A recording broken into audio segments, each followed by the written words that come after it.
try to like get to that cap of the And 150. we're We're live. close. It's like I play waifu games. I can't talk shade. The Right? fuck did I come into? Gotcha games. Ugh. We're talking about my husband. No, sir. You know one that got me hooked on this one. Oh, Blue Archive? Yes. So this crack is totally your fault. You're my dealer. I can't deny that. Like, I was the one who posted about it in the games channel, and then you kind of just fell into the hole. Yep. Hi, Fox. Missed you, bud.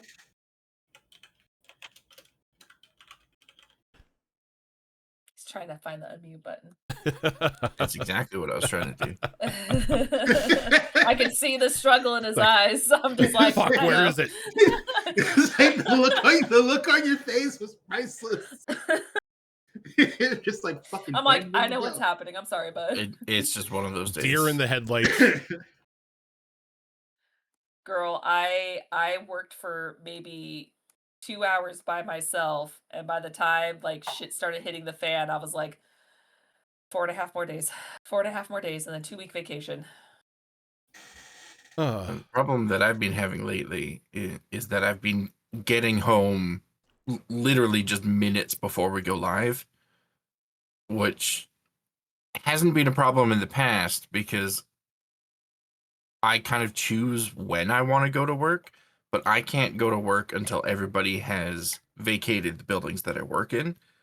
And some motherfuckers have been decided to stay late after work lately for whatever reason. So I have to wait until they leave before I can do my job. Oh God! If it's an office building, they're padding their hours for the end of the year. Oh, maybe. Well, we've got a couple special announcements for today. I say a couple because I have one to make, but before we get into that, we have a dice to set up. Yeah, we do. I will post the rules and a picture of the dice in the Twitch chat here.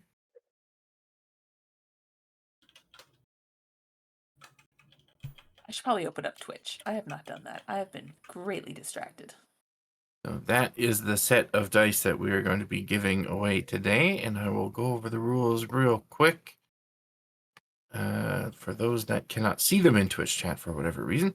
So rule number 1 is that you cannot be entering these giveaways on someone else's behalf. When you enter them, you are entering them for you and only you. You must be present when the drawing happens, which typically happens at the end of our first break.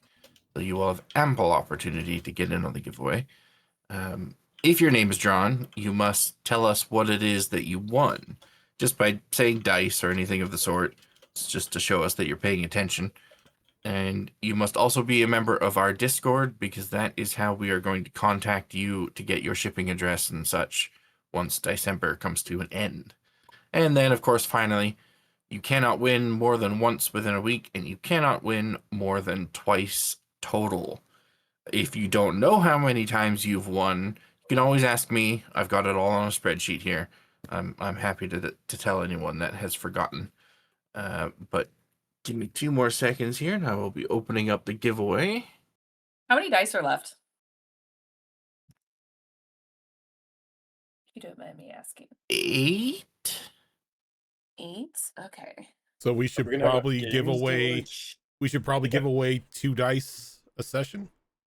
Yep. 1, 2. Hold on. 1, 2, 3, 4, 5, 6,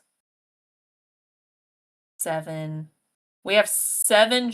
No. Oh no, we do have 8 shows before the 25th, and that's if we do a double giveaway today and Thursday. So that actually works out. So yeah, and then we do 1 dice for the rest of them, and yeah, that actually works out. But for now, the giveaway for those lovely green dice is open. All you have to do is type !December to enter. They were so pretty. I bought a set for myself. And they glow in the dark. We have so many glow in the dark dice right now. Or like we're That, giving away like- so many glow in the dark dice. It's a Yeah, thing. it's like I noticed that without even realizing it, when I buy dice, the ones that are on sale are like dice that have come out within the last like year or two. So Mhm. like nothing super crazy. They're still fairly new. But like I remember a couple years ago, it was all like the gummy dice sets because they just like had abundance of those. This I didn't even realize until I got them. I was like, wow, the theme is glow in the dark. Okay. Yeah. And like, Yeah, I think the ones that go on sale near the end of the year are dependent on the runs that they've done throughout the year. mhm. Yeah. So now that the dice are taken care of, what about cards? I've done my card. What about cards? Card. So I think people have done their cards. I yes, everybody has done cards. their cards for the year. thought. Oh no. That's what's the But scary part. it's Christmas. Oh no. Oh, Oh, is Christmas get one too now? Hey sis, it's Christmas. So Christmas has a deck. Oh no. Is it a Christmas themed deck? It is the deck of festive things. There are no bad pulls in this deck. Oh, is that a real deck? that's a real thing? I I don't made care it. if it's bad cards or not. It's Christmas themed. That's all that matters to me. I I was made gonna it. say, Tam. You made I it? was like, Well, That's so cool. technically Oh. it's the same deck of many things cards.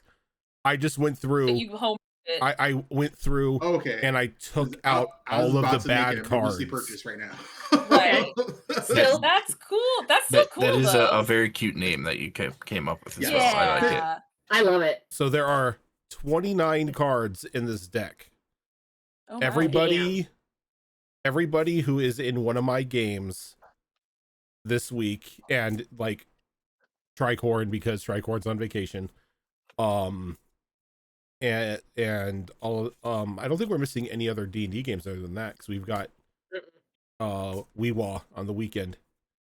Yeah, so Yeah. everyone who's in those games, every game that you're in, you get a pull. I love it.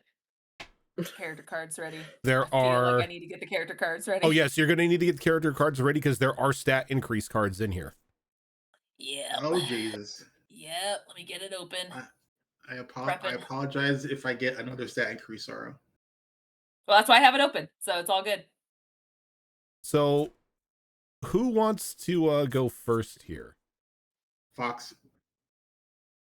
I mean, I will.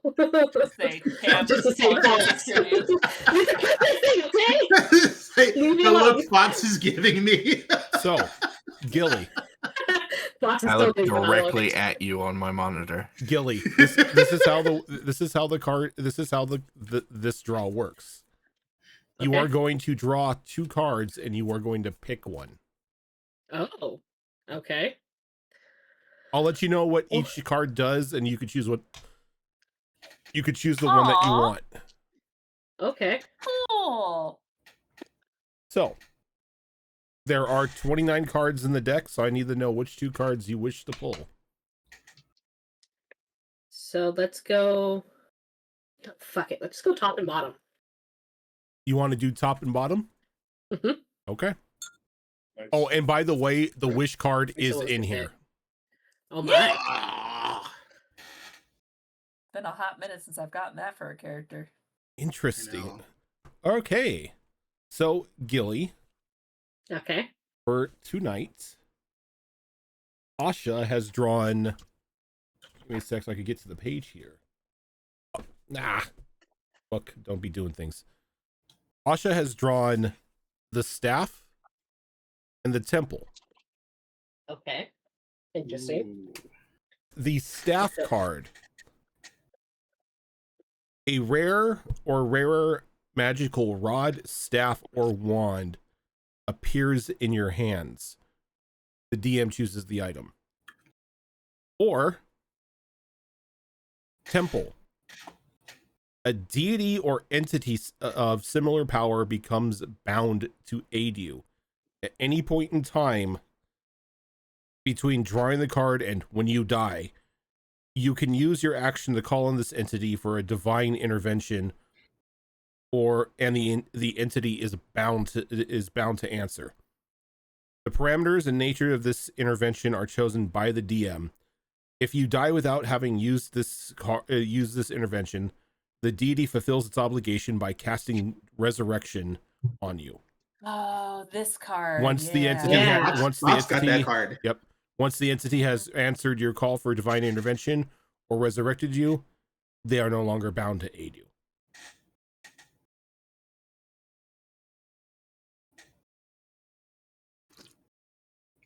The two terrific cards. Yeah. Mhm. Hard choice.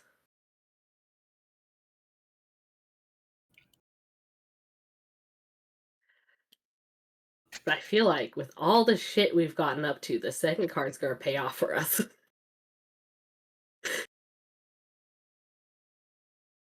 You piss off the literal gods. Yes, we did. Yes, we did. Multiple times. Various ways. Thankfully, one of them does not hate you too much. So, which card would you like? The staff or the temple? The temple. The temple. Okay. So, from now until either you use the card or until you die, Raccoon is bound to answer for a divine Aw. intervention. Aw. I love it. He's the creature of Christmas. He's our Santa Claus. I love it. Mhm. Who's next? Yeah, all Fox. right. All right, Spiffy. Got 29 cards to choose from. 6, 7. Get the Oh, fuck shut out of up. Okay, here. you're dead. Sorry. Ugh. Sorry. Negative. Max, All right. Max died. All right, Negative. Fine. back to Arc Raiders. Negative. He has a secret pile of all of the bad cards. He's just gonna go grab 6 and 7 out of there. Don't encourage the Gen Zers. Jesus Christ. The kids are all right. No, they're not. No. No. Oh my god, Far you're from all it. so old. Yes. Yes. Okay, so, Spiffy, you drew the Celestial card and the Well card. The Well card is you learn 3 cantrips of your choice from any spell list. Celestial is you sprout a pair of softly luminescent feathered wings from your back and you gain a flying speed of 30 feet.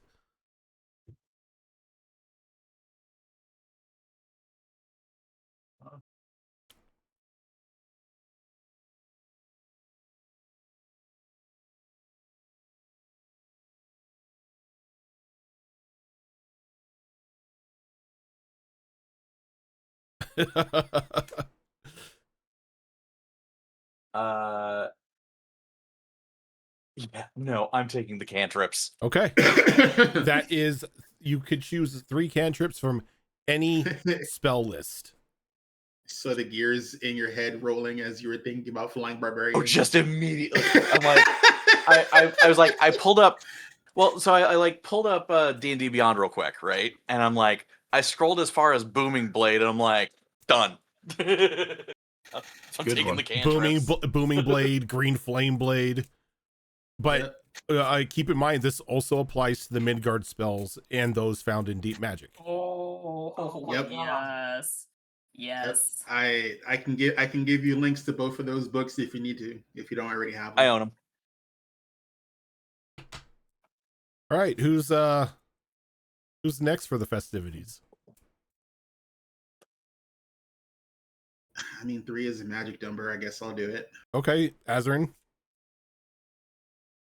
Yeah, you know what? I'm gonna take 4 and 2 because 42 is the answer to all in the universe. See what you get with 4 and 2. Okay, so Azern, you draw the tree card or the ship card.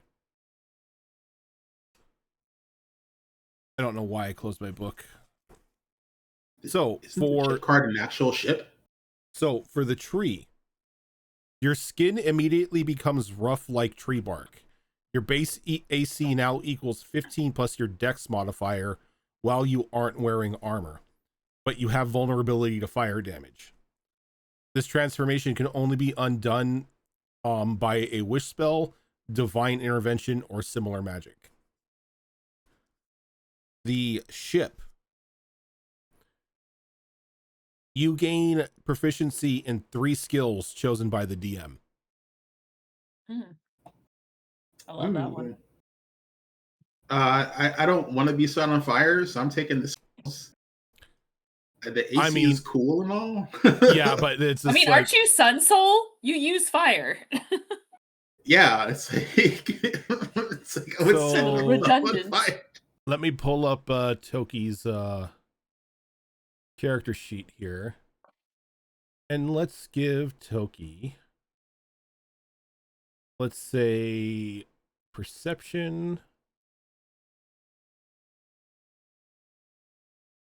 You know what? I'm feeling nice. Stealth.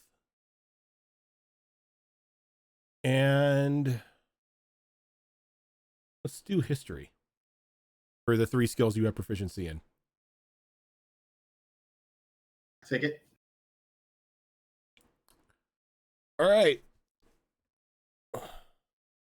Final 3 people.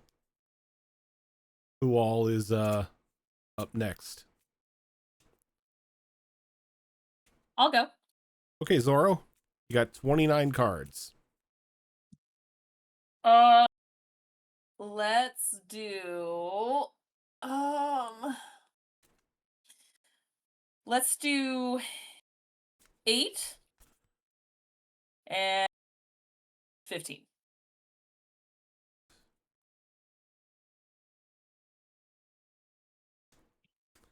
Okay. 8 and 15. Ooh.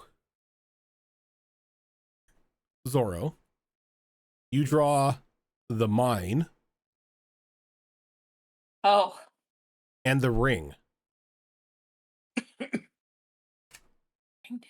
So I think everybody knows what the ring. I think everybody knows what the mine does, but for just a little bit of a reminder here, for the mine, a pile of 2d6 gems worth 5,000 gold each and 1d10 chunks of precious ore worth 2,500 gold each appear at your feet. The ring. You remember that? A rare or rarer magic ring appears on your finger. If you have the attunement slots available, you're automatically attuned to the ring when it appears. The DM chooses the ring. I would love the ring. The ring. Okay. Yeah. You got a magic ring. Yeah. Put it on my pinky.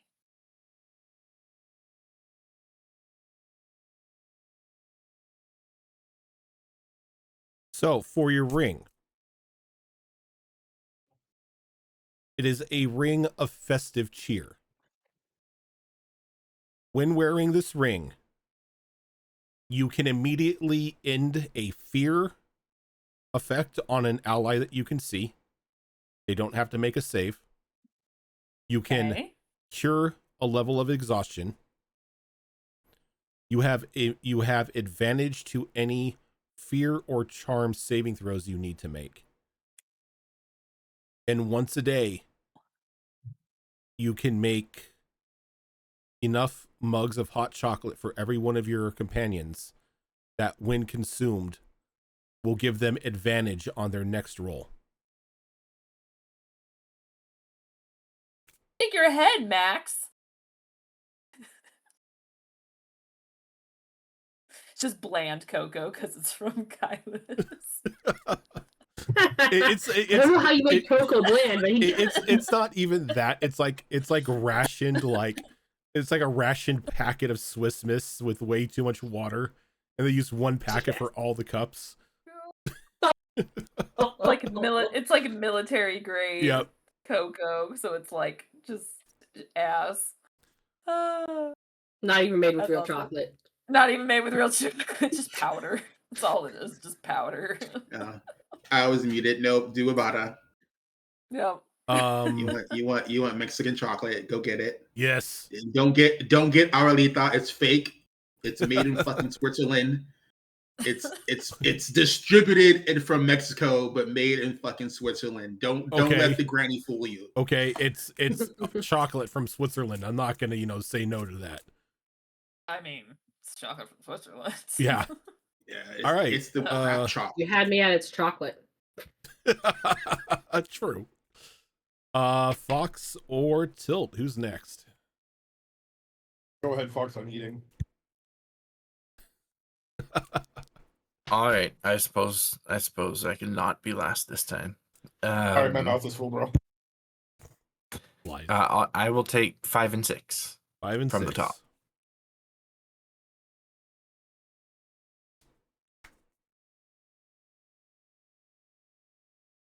Okay. So, Fox, you draw the Lance card and the Mage. So, the Lance.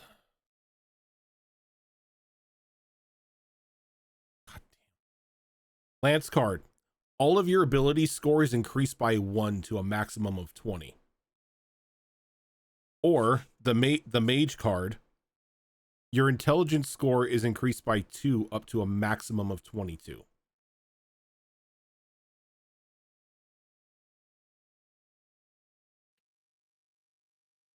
Well, my intelligence is one of my lowest scores, and I kind of like it that way.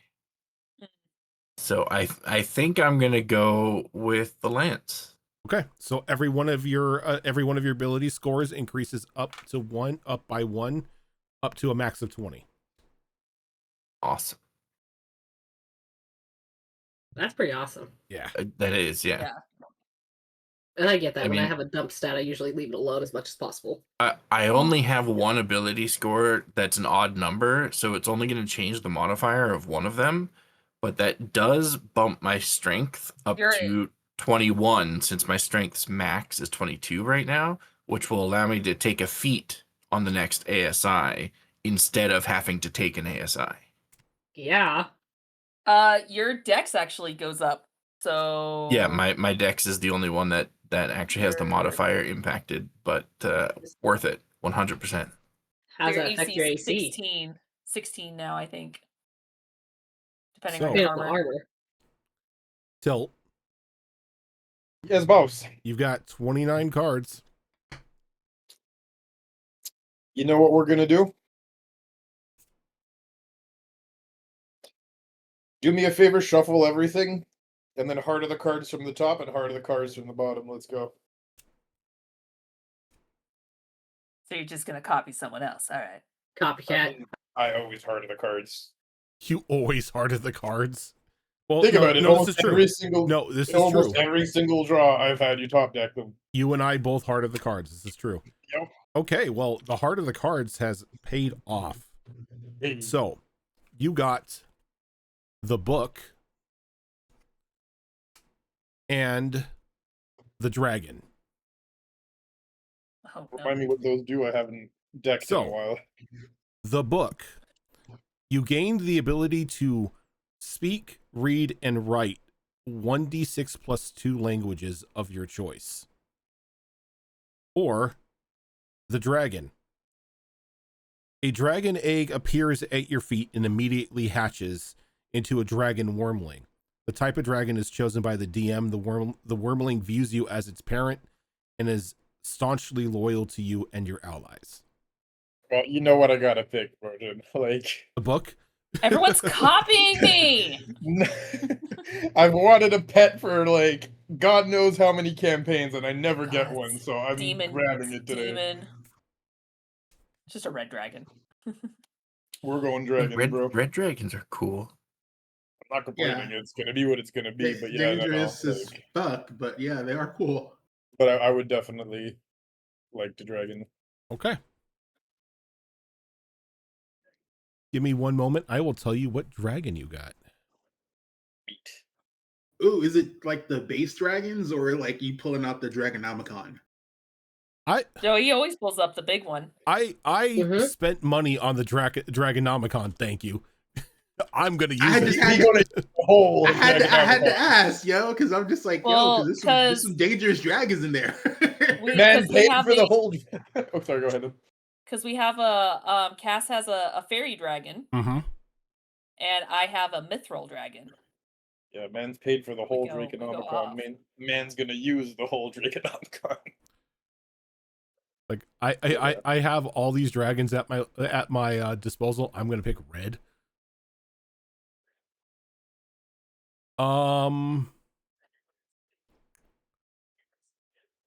Ooh.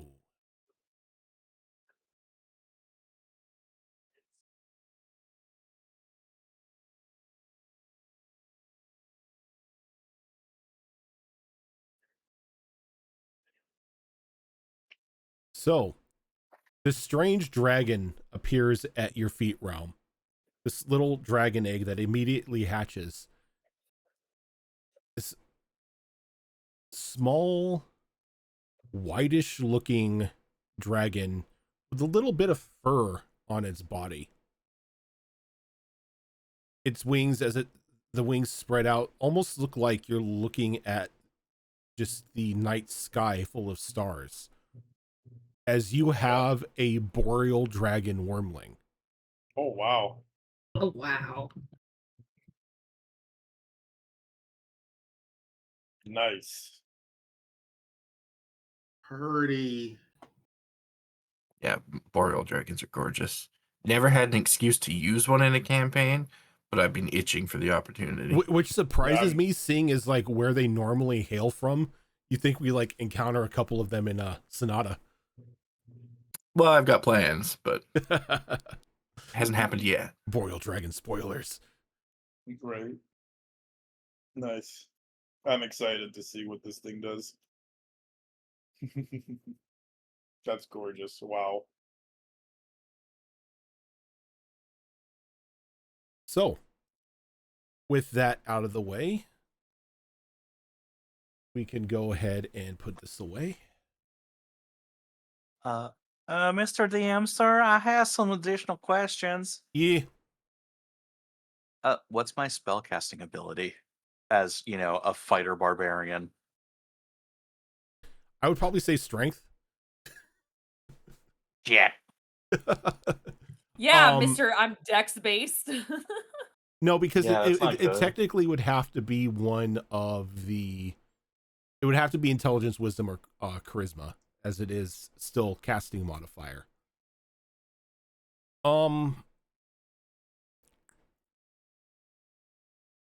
What is?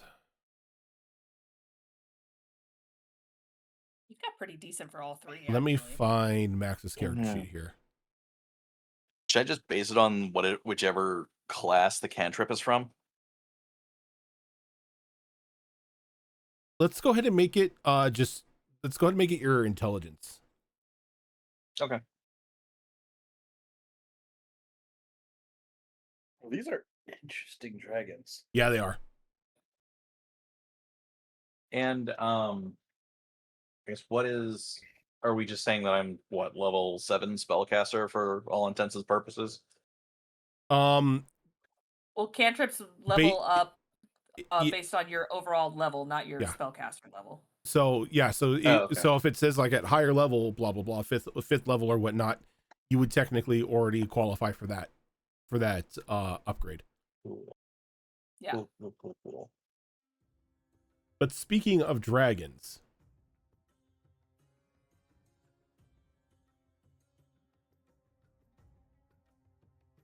you have a Kalis or Kylis. Kalis. You're a damn Yes. Klingon. I'm sorry. Looking through that spyglass, you see this strange paper dragon forming off of just random sheafs of paper from the side of this tower as it takes flight. and it seems to be headed in your direction.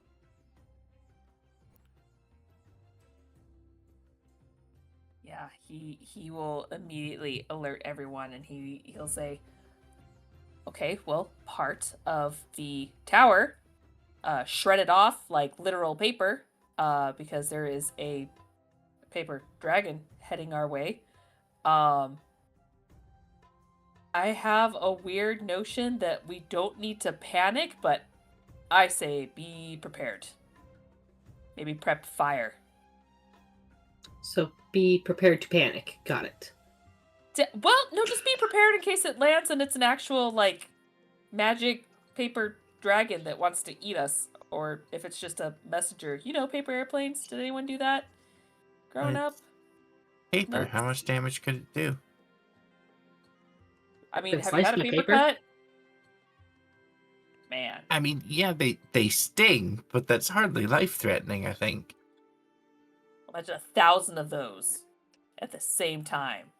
I feel like you're being slowly shredded. Okay, yeah, that's fair. Yeah. It's like slow torture almost. But just be prepared just in case. It's heading our way. It saw us, so hiding is not gonna help us here. Maybe we should make some tea and see if it wants to chat.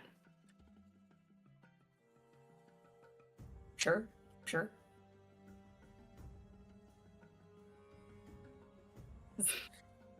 Sure, let's be optimistic, sure. And I'm just gonna keep an eye on this thing. And it begins to fly ever closer until it slowly begins to, you probably have like a brief moment if anybody wants to take cover or get out of line of sight. Now would be the time. Is there anywhere to be out of sight? Well, you do have stealth rolls. Oh, Maybe yeah. grass. Max draws his I'm gonna swords. do well with that, so. I'm just actually gonna- gonna try out my new stealth. All right, so Asha's making tea. I don't know what y'all are doing. those of you who wish to roll stealth, go right ahead to roll stealth. I'm just gonna do the paladin thing, and I'm just gonna ready sword and shield and just brace myself in case, because I ain't hiding from shit. Those two pulling Yeah. their weapons. Asha's making tea to welcome it. You know, it's all fine here. Don't worry about it. 23. Okay. 15 plus 8 is 23, right? Yes. 23. So Toki, you just instinctively like lower yourself down to the ground, trying to make yourself as small as possible as this large adult dragon made completely out of paper flies overhead. And as you look at this creature, you can see pieces of script on the papers that form its body, almost as if it has been formed from books itself. And as it flies overhead, it looks down at all of you. A tree for protection from the ever-present sun. And as he says that, you see a tree, just this large tree, form in the center of where you are standing and providing shade for all of you, almost as if it just created the tree out of nothing.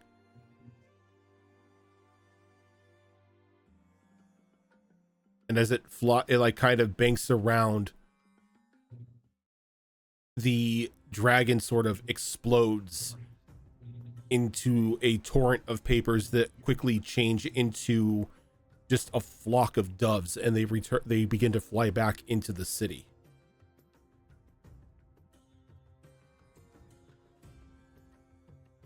Oh, cool. So it was a druid. Swords away. Yeah, puts stuff away and he's like, "Huh. That was weirdly friendly." I agree with you on the weird part. Pretty sure someone's in that tower. Though I can't see anything. except paper. So Feels weird. I'm not used to people being nice to us. yeah, it's been a strange 24 hours, hasn't it? I mean, technically, the last people we ran into were nice. Well, see that's why it's like continuing that weird feeling. You know, we ran into a bunch of undead. Oh, they're nice to us. We ran into a weird paper dragon tower thing. Oh, it's nice to us. What's going on? I'm not sure, but I feel a little better trying to want to approach this tower, especially since we have a bit of a safe passage to get there. So I guess we can continue? Maybe whoever or whatever's in that tower is like a guardian of this area, helping people. Well, our hosts did say that they've been there for who knows how long, so they must have ways to obviously get around without getting eaten or attacked. So it just might be just their home at this point. Very casual.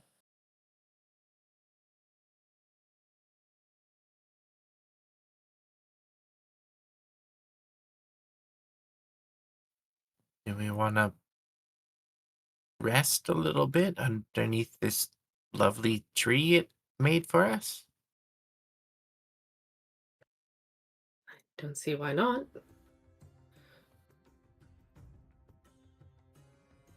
Sure. Is the Why tree made out not? of paper too? What's your passive perception? Got it. My passive perception. Yep. 17. 17. No, the tree is made of wood.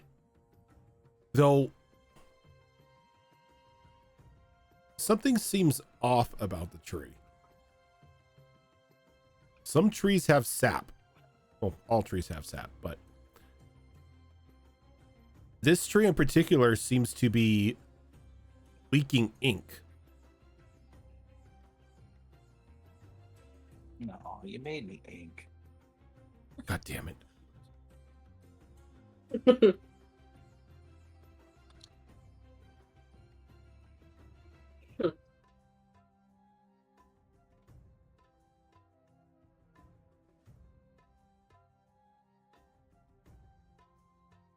guess we could rest under it so we're not rude. Just wouldn't lean up against it. It looks like there's ink coming out of it.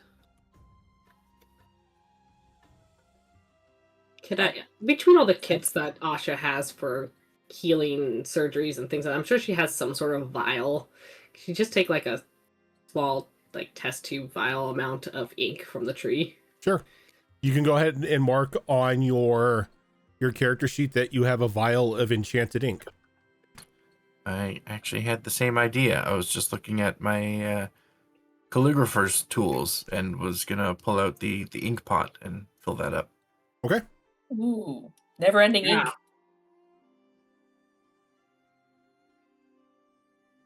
That'd be kind of cool. Oh my god, this would be a wizard's dream if that's what it really is. I know. Yeah. Right. This whole time I'm just thinking, man, Mia would kill to be here right now. Chemical join you. Chemical will literally murder people to get there. Oh yeah, 100%. Just tell me who and it's done. Yeah. Yep. Can I use one of the expended vials from the potions of healings that I save? Yeah.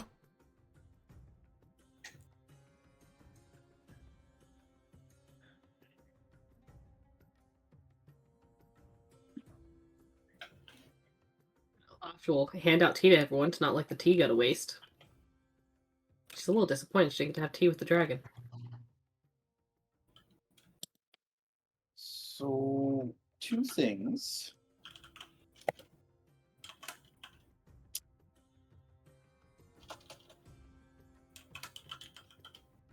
Yes. No, I was also looking at what I have on hand here and seeing if I have any way of containing a little bit of the ink. The other thing I would like to do, Rogan, since we're all kind of hanging out here and having tea, I would like to performance of creation a something of food. A if something possible. Yeah. Of food. I don't want to do a turkey because we did a turkey for Thanksgiving. I don't know, maybe a roast chicken this time. A ham. You do ham for Let's Christmas. do a ham. There you go. Let's do a ham. But people still do turkey too, but let's be honest. Ham. Sure, let's do a ham.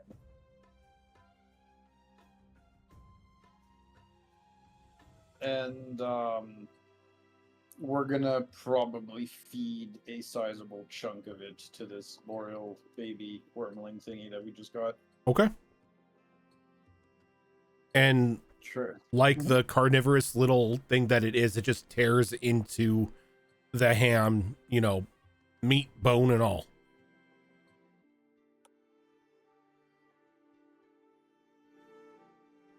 And of course, obligatory, since it's us, we're gonna point at the meat and we're gonna tell the dragon, meat.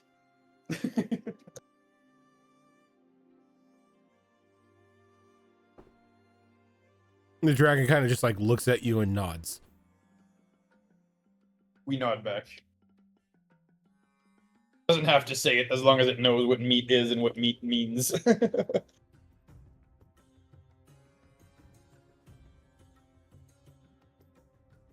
a little bit of rest before we continue forward.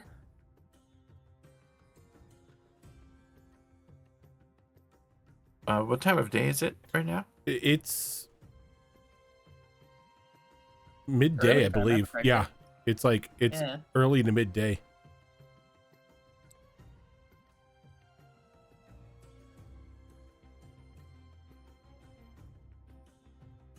So, aside from like the tower and whoever or whatever is in the tower, do we know what it is exactly that we're going to be looking for once we get inside?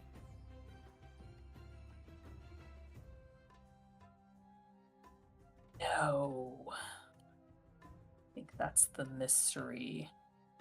I was unable to locate the hag at this time.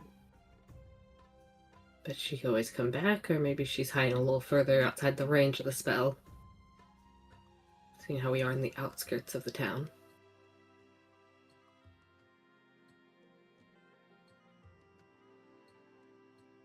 Do you want to wait until we're in the town to try again? Probably, at least so we can make sure we encompass the whole town. Good idea. Don't have endless ability to cast this over and over again, but I can do it a couple more times.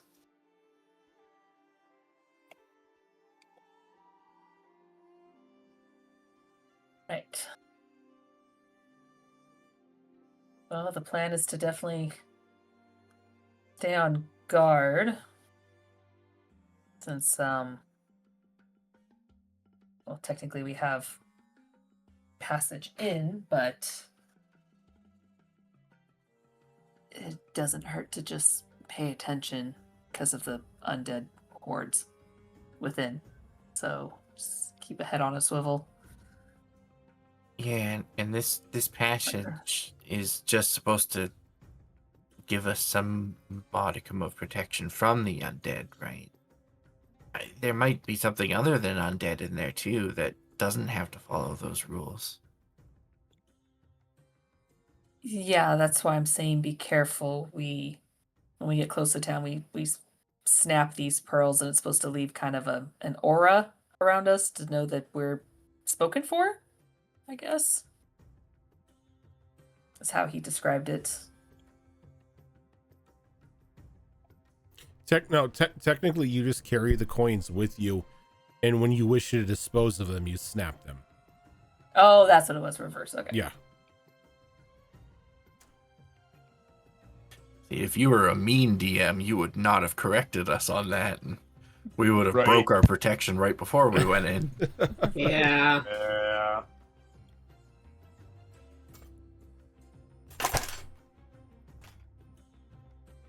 Well, whenever you guys are ready. Ready as I'll ever be to go in. I'm fine whenever. So do you see what Tokumi went? I haven't seen her for a little while. No, Tokumi's gotten up and was like filling up the Oh, that's vial. right. I forgot that.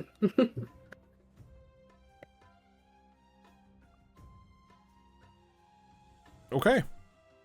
So you begin to descend down this hill and you make your way in through the city gates.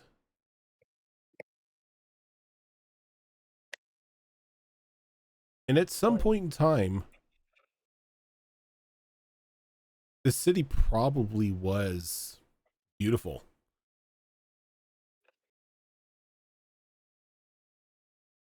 Why is it not playing the music?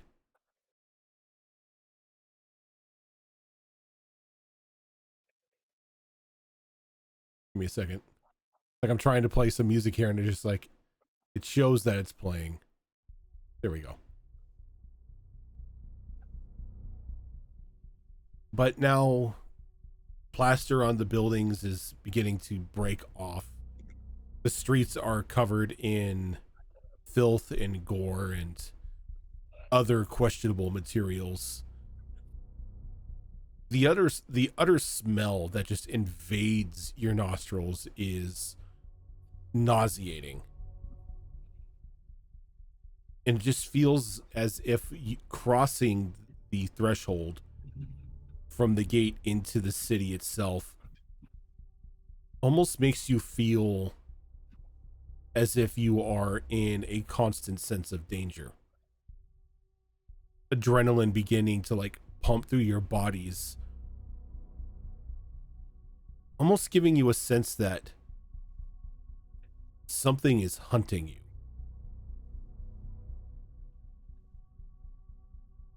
As you begin to file in past the gates, you see things dashing between buildings, just catching glimpses of movement out of the corner of your eyes. Piercing eyes looking at you from darkened windows. Sounds of something running across the rooftops. Though nothing approaches you, you've definitely caught the attention of something in here. But so far it seems as if the coins are doing what Uriel said they would.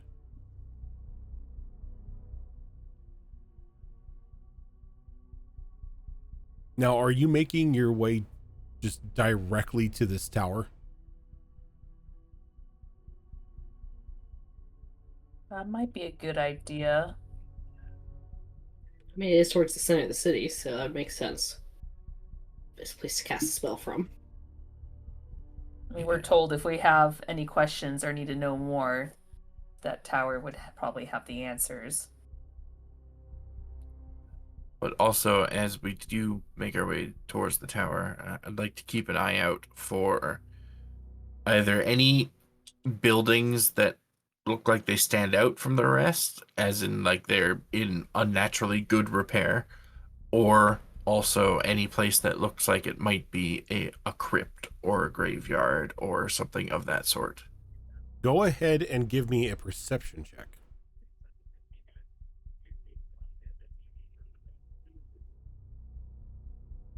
Not great. 11.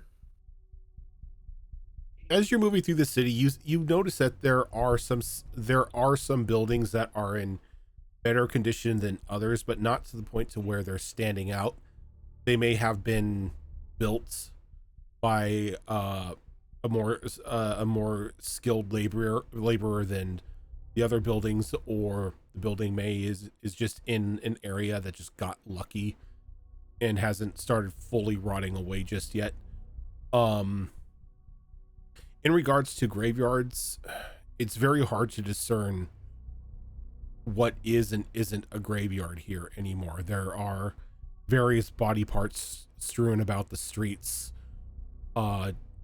Anywhere there is like where a patch of grass would be, or near a tree, there seem to be like upturned graves, like shallow graves, as if something just quickly dug it to cover itself, and then later on exhumed itself.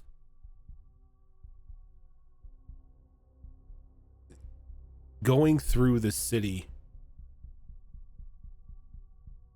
your heart is just racing, almost to the point as like you are tempted to just jump at every shadow around. As you come to a crossroad in the town square, not 10 feet from you, to your left, is this monstrous, hulking undead. Long, very broad arms, covered in runic tattoos. Its eyes seemingly carved out of its skull and replaced with just pure white motes of energy. The face on the lower half has no nose or mouth. Seemingly, it looks like the flesh has been melted to seal those two areas shut. Though in the center, or down lower in its stomach, is just this large, gaping mouth with a series of lashing tongues and just razor-sharp teeth.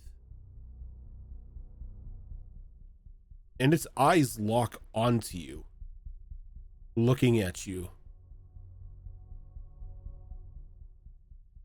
And you almost get the sense as if it wants to get closer. It wants to investigate you. But something is keeping it away.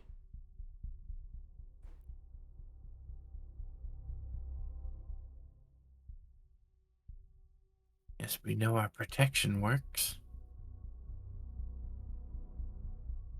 That is a good start.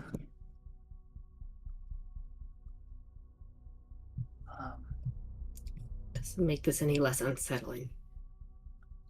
Yeah. Yeah.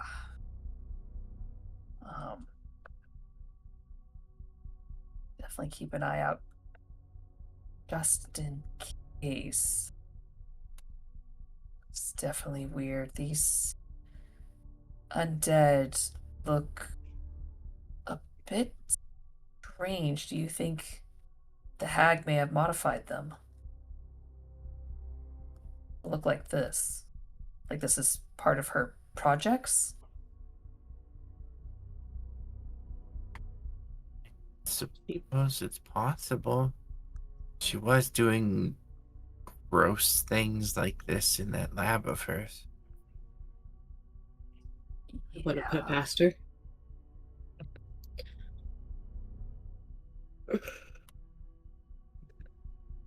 Is it blocking anything, or is it just kind of just standing there? It's just sort of... It's sort of just sitting and like leaning on one of its like large arms, almost in a quasi-relaxed state, either to conserve energy or it just feels like sitting down. It doesn't really show much intelligence at the moment, though it definitely seems to be a bit curious of you and your friends.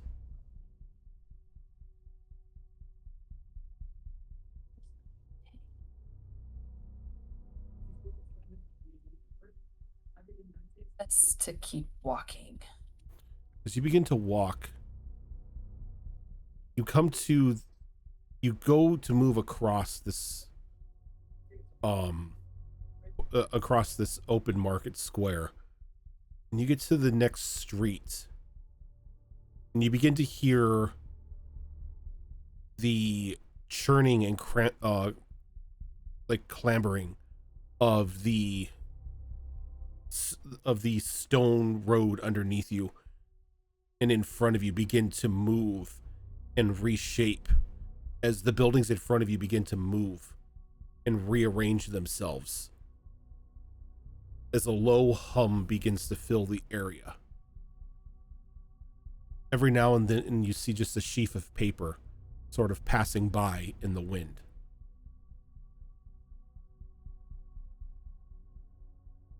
As you stare to this now newly shaped street, the tower has moved from the center of the city further on in.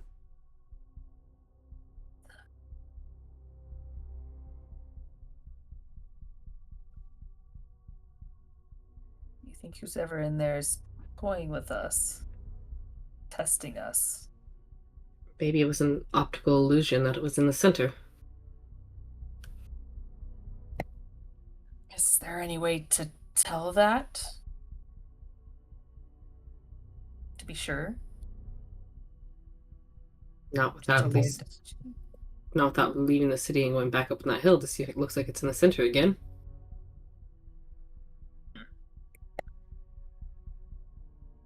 You're right.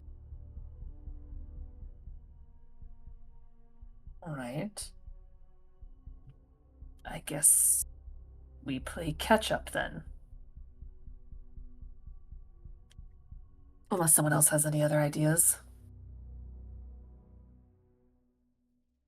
No, I'm okay to move at a faster pace if we want to do that. Never have here the Yeah. word of Bobby.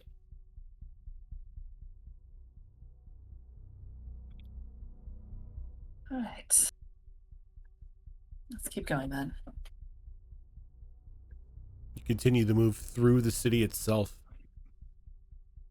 And you come down a narrow street, seemingly having to walk through single file. Just the presence from this narrow street, it's unnatural. Something should, like a main street itself, should not shrink down into the size of a narrow alleyway. And along the walls of this narrow street, you can see just streaks of ink.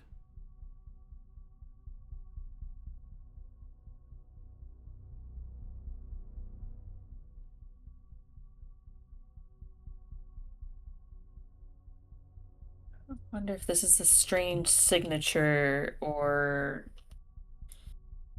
marking to show that this is their territory, maybe? Or a game. Maybe their tower was once here, and this is what's left after it moves.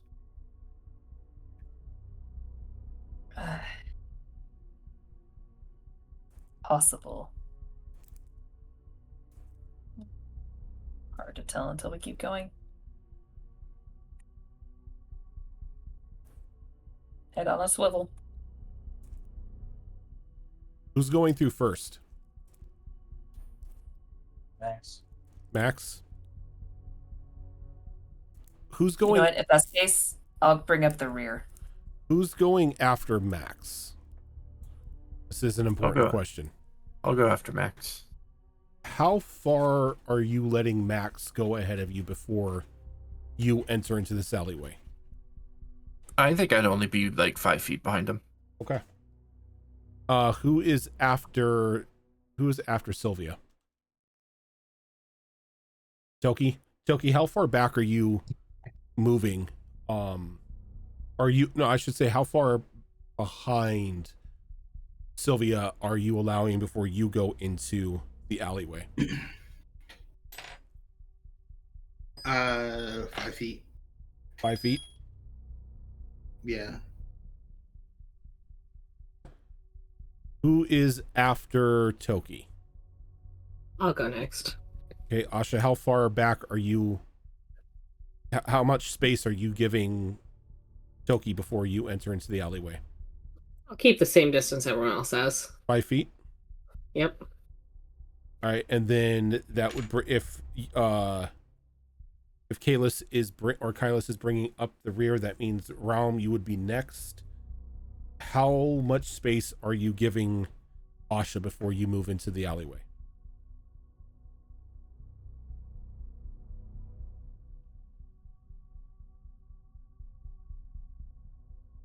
Tilt. Did we lose you, Tilt? What do you mean? We're talking to you. I'm here. Okay. Want to answer the question? I did not hear the question. I'm hearing you talk to me, but I did not hear a question. Okay. So how much space are you giving Asha? Oh, between us walking. Yeah, sorry. How much are you giving much space between Asha and you before you enter into the alleyway? Probably just a standard, like, 10 feet. 10 feet, okay. You know, two people length kind of deal. So with that, given that extra space, I need Max, Sylvia, Toki, and Asha to give me Constitution saving throws. Someone had to switch it up. Sorry, but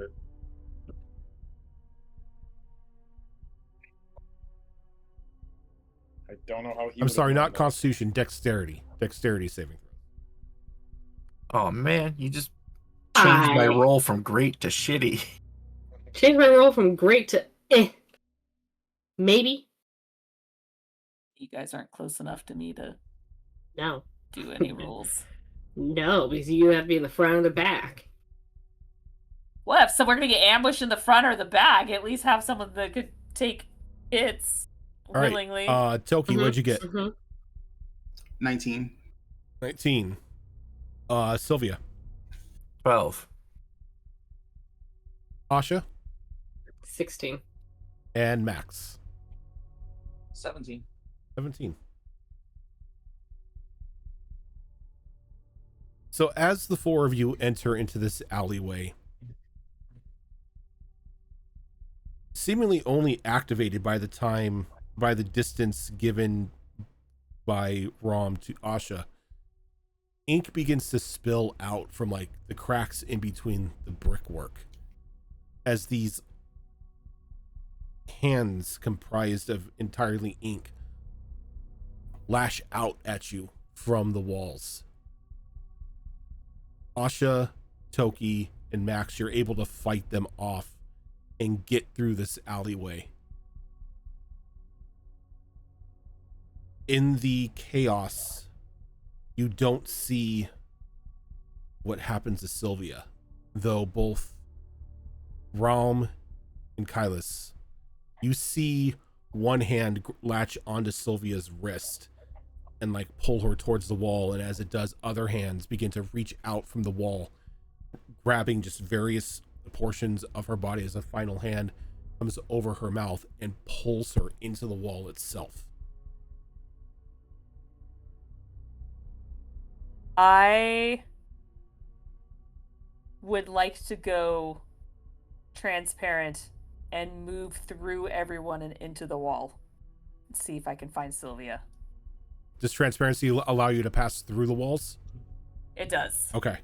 So you go I'm basically ghost, full ghost. You rush and you go full transparent. And as you do and you enter through the wall and onto the other side, you are now standing in an abandoned shop. Moldy books, rotten leather, dust on every inch of every countertop. So no Sylvia.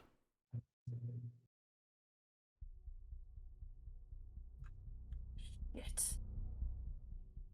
He'll come back out and just kind of float above everyone for a moment. Whatever took Sylvia sort of used the walls as teleportation. She's not on the other side. Sylvia, can I get a... Oh, you give me an athletics or acrobatics check?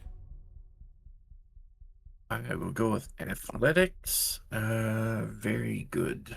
That is going to be 23. So you're pulled into just this deep black mass of ink as you feel it just beginning to like slowly creep into like every open orifice into your body. And in a panic, you just start flailing and trying to get away. And almost like a rocket, you come shooting out of the wall into the back of your group.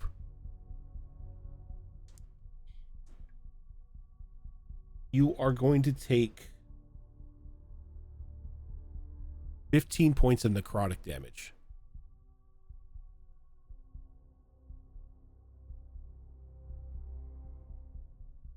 As you begin to cough and just vomit up just like large quantities of ink. Float over to her. Sylvia, are you okay? I don't know. I think so. I think whatever that was, I could fight it off. What happened? You were grabbed by inky hands and just pulled into the wall. That was it. I don't know where I was in that moment, but they were. I think it was trying to get inside of me. Like, take control over you? I don't know. It was just overwhelming. But I think I'm okay. What did you do anything to trigger? Like, did you touch a marking on the wall or step on something? No, I don't think so. We were just walking down the alley. I kind of lost focus for a moment and wasn't really paying attention. Maybe whatever it was just waiting for that opportunity for one of us to drop our guard. Okay. Everyone on their guard and be aware of their surroundings just in case. Let's get through this as quickly as possible. Realm. Yes, sir. As Sylvia comes rocketing out of the wall again, and everybody's attention is focused on her, you see a shift in the structure of the wall and the walls in the streets as they slowly kind of spread apart again. Sheafs of paper again caught to the wind.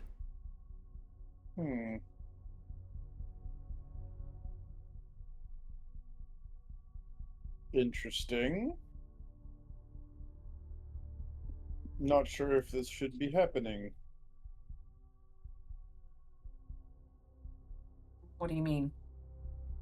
He'll point to the shifting walls. Well, we saw literal streets and everything move. So I'm not surprised that parts of just this whole city are moving. Do you think we're being guided to where they want us to go? Or into a trap. That could be where they want us to go, yeah. Belly of the beast. As Or it's a one phrase test. we call it. Hard to say if this is just a game or malicious or It something else. sure felt malicious when something was trying to force its way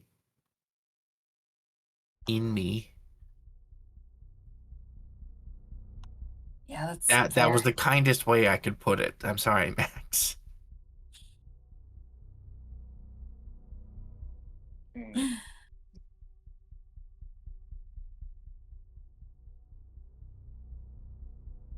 Yeah. This does indeed worry me.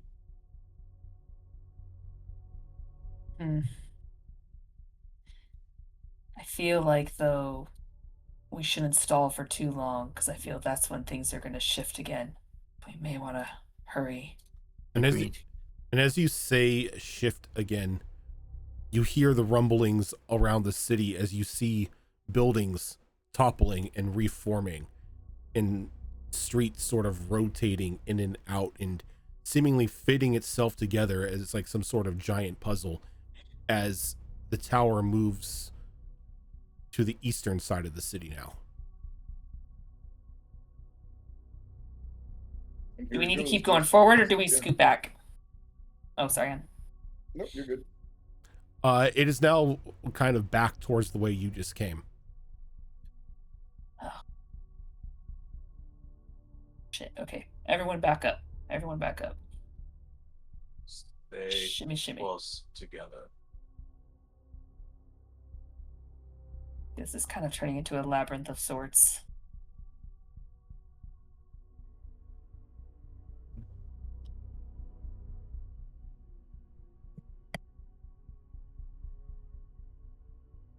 Yeah, except most labyrinths don't move around constantly.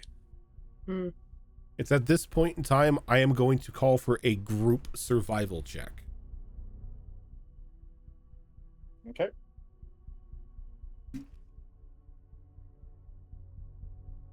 Alrighty.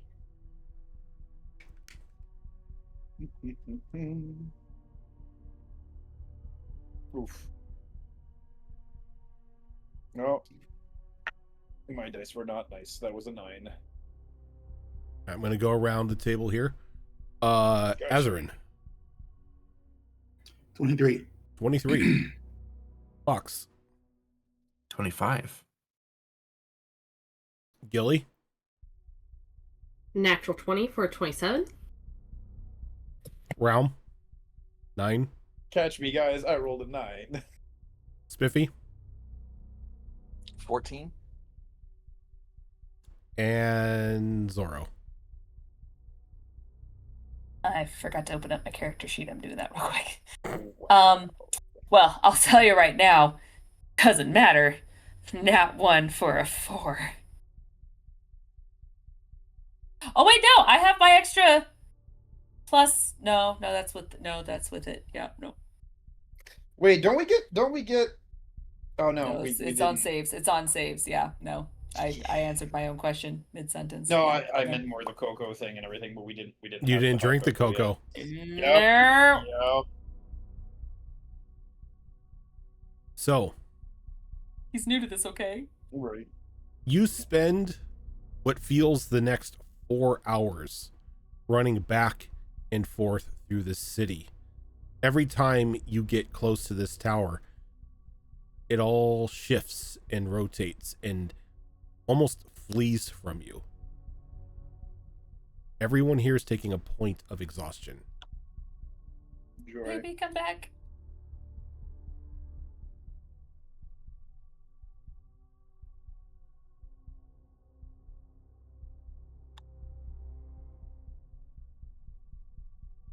And as that exhaustion begins to set in, you notice that the undead that are around you begin to get a little bit closer. A little more curious of your presence. There we go. This is getting us absolutely nowhere. Why don't we regroup and come at this from a different angle? I'm All the tired running of angles chasing isn't this working. tower. Can't we just leave? Let somebody else do this? Hag be somebody else's problem? We kind of can't. It has to be us. There's It no one always really- has to be us. There's no one else up here equipped for this. Oh, Not yet, at least. Quite frankly, if the churches come this way, well,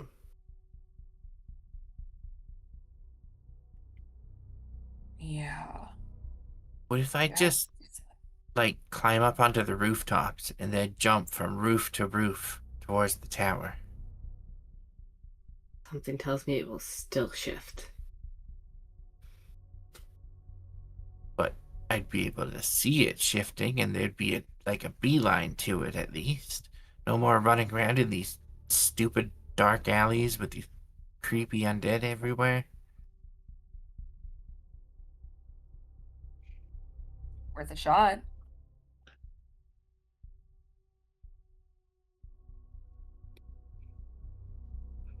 Maybe if I get to the tower, it'll stop moving, and then you guys can catch up. Maybe. Unless you're all capable of jumping across the rooftops as well. I think I'll leave that up to more capable hands. I have ways to keep up just in case.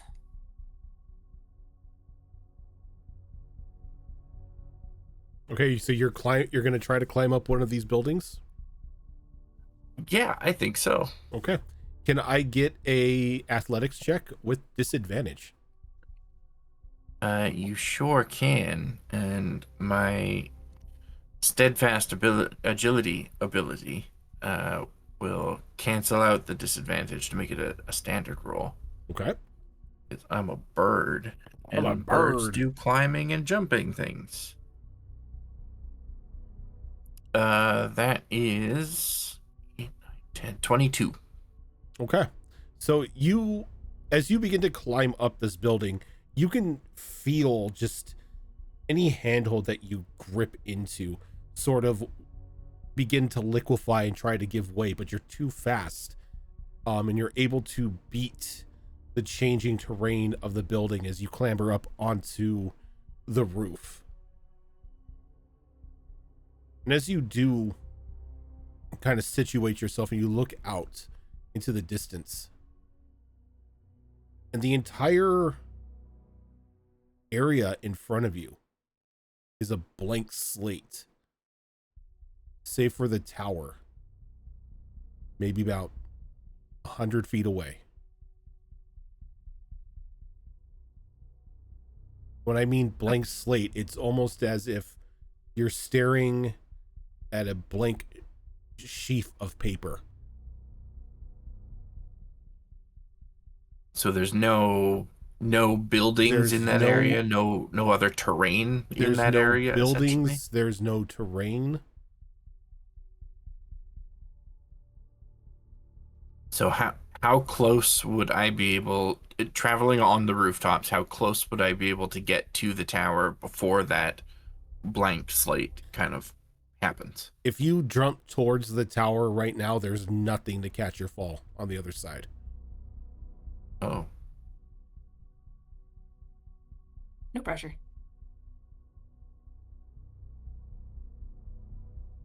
Wait, everybody down there, look that way towards the tower. What do you guys see from where you are? Because from up here, I'm seeing nothing. Look We that find way. What do we nothing. see? So as you look down the way, like down the street from the house that Sylvia is standing on towards the direction of the tower, you can see, just a detailed city street, sides of buildings, giving just a little bit of detail into like the city's landscape itself. From where you're at, Sylvia, you begin to see sheafs of papers formulating words as it begins to manifest the city street as to where your friends are looking at. You look out into the other direction, and again, it's blank. Like you can see the buildings and the rooftops of buildings across the way, but afterwards it's just completely blank. Guys, this is wild. It's like it's building the city as we progress through it from ground level.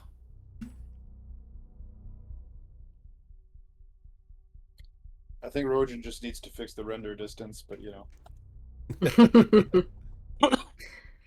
That's what happens when you build a game in Unreal 5. That's what happens when your graphics card's too weak and your render distance is set to minimal, to potato setting. So it's like a test to figure out the trick if you want to make it to the tower, or an illusion to try and keep people from getting there. This librarian really must not like visitors. Yeah, and I mean, What? What's the illusion? What you guys are seeing, or what I'm seeing? Who knows, right? Well, both. What about the undead? This is supposed to be in the blank spaces. Are you seeing just undead standing around, or are they part of the quote-unquote illusion? That's a good question. Looking at the blank slate, is there creatures roaming around it, or is it completely empty? Give me a investigation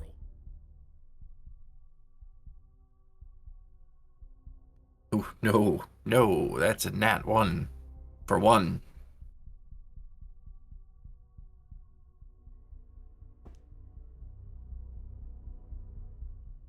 So, Sylvia, you walk over to the edge and you kind of like look down into this blank slate.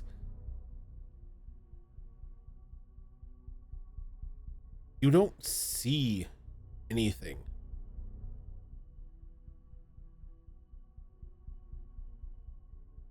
But it's getting closer.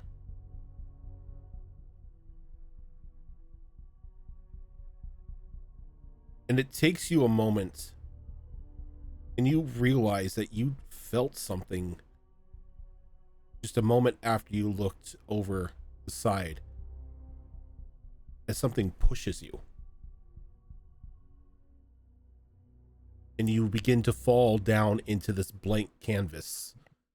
And as you fall and you look up, you can see the bottoms of the buildings. You can see your friends standing on the street as you just begin to plummet. Oh god, it is unreal. Can I get a wisdom saving throw from you? Okay, that's one I can do.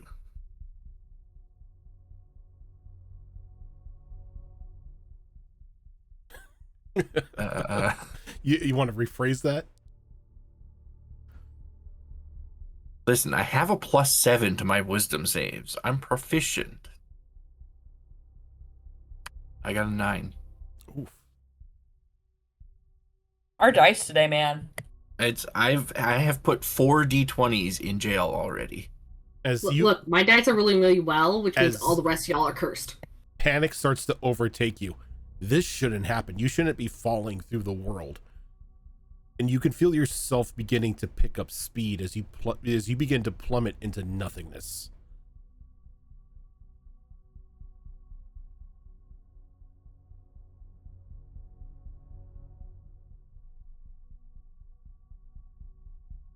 Really wishing I hadn't swapped out my magic crossbow for that death dagger right about now.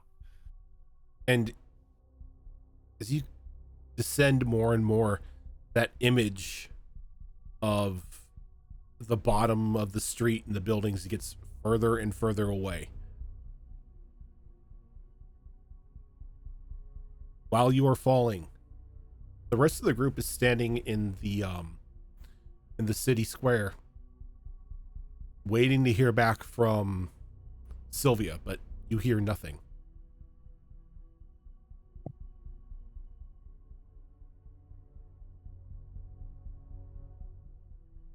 Stepped into the walls again.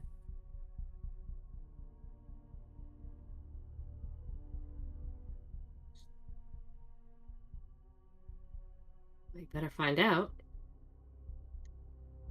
What else really good at climbing? I mean, I'm sure I can make it up there with some attempts, but if anyone's better. I can fly up. To at least get close. Well, at least might give us an idea of what's going on if she's not answering us. Mm. It's been a hot minute. Yeah, let me go take a peek. Now go ahead and I'll use that ability again and just get up and fly towards where she was. Okay. You come up to the roof and you see Sylvia sort of just like looking down over the edge. Sylvia, are you okay?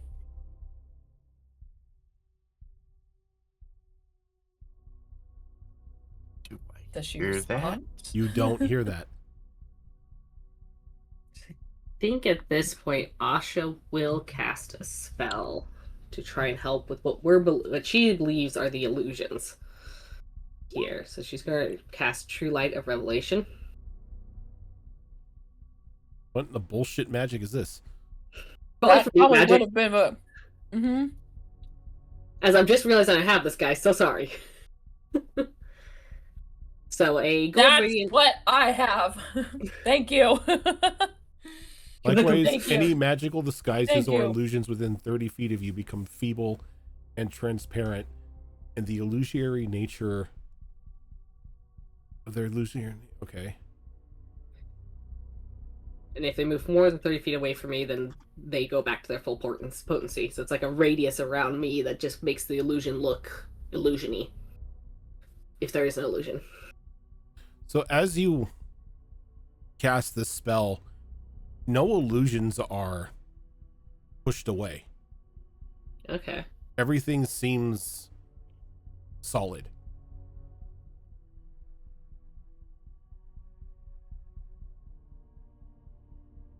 Kylas, you come up to the roof. Sylvia's looking over the edge. Look over and see what she's looking at. As you look over the edge, can I get a wisdom saving throw? Yeah. Yeah. Dice, don't fuck me now. My dice are doing too well for your dice to be nice. No. So like challenge accepted. I have passed the curse on for tonight. You know what? Not this time, Satan. You just call me Satan. Not you. Okay. Wrong. 25. 25. You quickly look over and pull yourself back as this just fear of the unknowing sort of takes over you as you look over into this bottomless void of white. You quickly push yourself away from the edge, gathering yourself, stealing your nerves, as Sylvia is still looking over. Sylvia, can I get another wisdom saving throw from you? Now that I'm next to you, you have a +4. Oh, I forgot to ask. Can I also get a charisma saving throw from you first?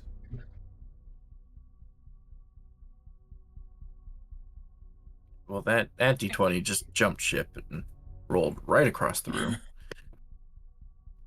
The putting charisma myself one in- is first. Yes, the charisma is first. Do I have any abilities that give me advantage or let me re-roll? So I'm gonna be a giant bastard right now. Due to your condition at the moment, you don't have the ability to use those abilities. That's okay. I don't think I have any of those abilities anyway. Well, my charisma is a -1, so that's a total of 9. Okay, so you will be making this wisdom saving throw at disadvantage.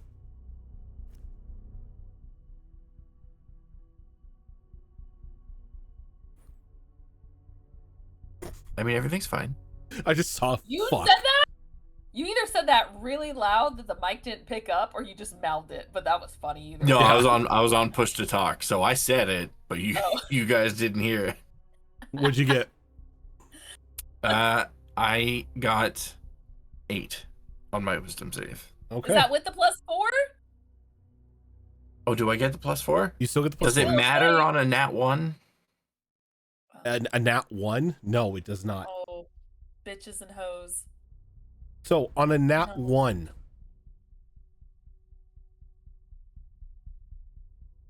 I just want to point out that the other die was an 18. So if it wasn't for the disadvantage, I'd be golden right now. on a nat 1,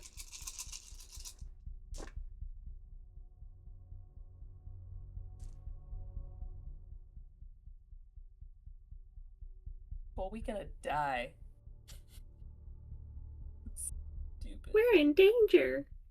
You're in danger. I'm pulling out all the d20s in my dice bag because I'm going to need them. Apparently, each one only gets a single roll today. Sorry.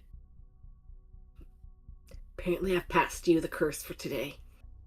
Sylvia, This is absurd. you feel your body rack as there's just a sudden stop as you slam back into your body, looking over the edge, and you crumple just from an excessive force, almost if you had fallen off of a high point and just slammed into the ground, as you were going to take 43 points of fall damage.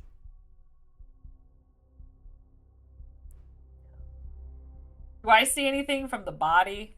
You see her come back to reality for a moment, and her body just get racked with like an immense force pushing down on her as she just crumples to the roof of this building. Oh God, yeah, no, I'll follow her. Be like, Sylvia, can you hear me? Do I hear him now? Or... Are you still conscious? I am still conscious. I have 17 HP left. Then yes, you are now back in reality. You're on like solid roof, and you're like now just a little bloody, a little sore, as you're just like looking up at Kylus. Yeah, I think she goes to respond, but there's just a gurgle as her mouth suddenly fills with blood, and she coughs and spits it out on the top of this roof here until her airway is clear again. She takes a deep breath and looks back up at you. I don't like this game anymore. Yeah, neither do I. Here, please take some. And I'm going to hand you, write this down, guys. History in the making. I'm handing you a health potion. Zoro, can you give me a d20? That's a lie. Zoro, can you roll me a d20? Oh, okay. Sure. Yeah. You know what? I don't want that die. I want this die. Okay. It's mid. You actually handed 13. her scorpion venom. What was it, a 14? 13. Ideas. A 13. Yeah. Okay. What kind of potion do you hand her?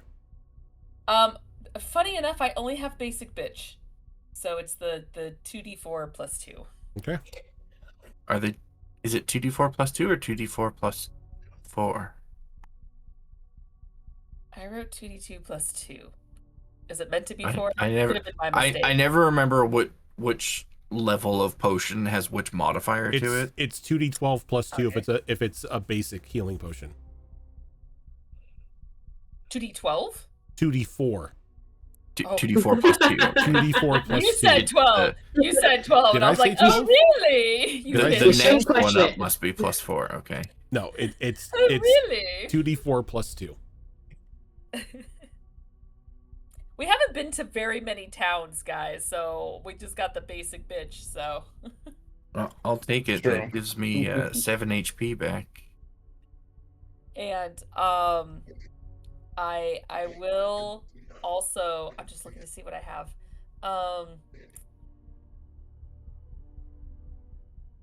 Sylvia, Yes. as you like drink this healing potion, you look up into the skies as you see the words "a sudden rainstorm" sort of just right across this blank canvas as you all begin to be covered in just a sleet of rain. We're in a fucking book, guys. We are the book. This guy's just fucking with us at this point. Yeah, he is. Yeah, he is. Kylis, is everything okay up there? Now you've gone silent. Do I have to climb my ass up there? Maybe Mom. I don't know. Maybe Mom, I don't know. Where is it? Why can't I not find? It's got to be under my class features. Where the frick is this thing? There it is. My God. I'm gonna go ahead and pump 15 more HP into you as I will. You'll see my hands. So I'm gonna lay on hands. Okay. Your lay on hands is a defibrillator? Yes. Clear. Makes sense. Thank you. That feels. It's more of like warm on your shoulders, but it was just funny to do it. That feels a lot better. Did you see that up in the sky just now? That writing? You know what? I'm gonna assume not with my shit passive. No, you were focused on trying to make sure that Sylvia stopped coughing up blood, so you didn't see the writing in the sky. Yeah. Those of you down on the ground floor, if you were looking up at the building waiting for an answer, and your passive perception is above a 12, you would have seen that writing appear as well. Asha definitely saw it. She was staring up there. Passive perception. Also, I don't know if y'all have forgotten, because of our food in the morning, we do have a D6. You do, yep. Oh, yeah. You do have that bardic inspiration. I made a note. I have a note here, and I'm like, we have a D6. You have a Sure, had an inspiring breakfast. I saw similar writing just briefly when the city was like forming in front of you guys. I think we're in a story, or the story is being written around us. I think you're right. Because I don't know what you were looking at, but there was just a void. And something was trying to do something. I fell through the city. Well, That's why you didn't say anything. Right? Yeah, I was falling.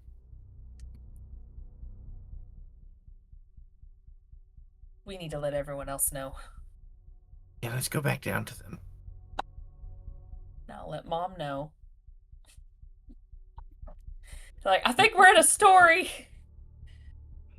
Or stories unraveling around us as we progress. Whatever this magic is, it's not illusionary. It's...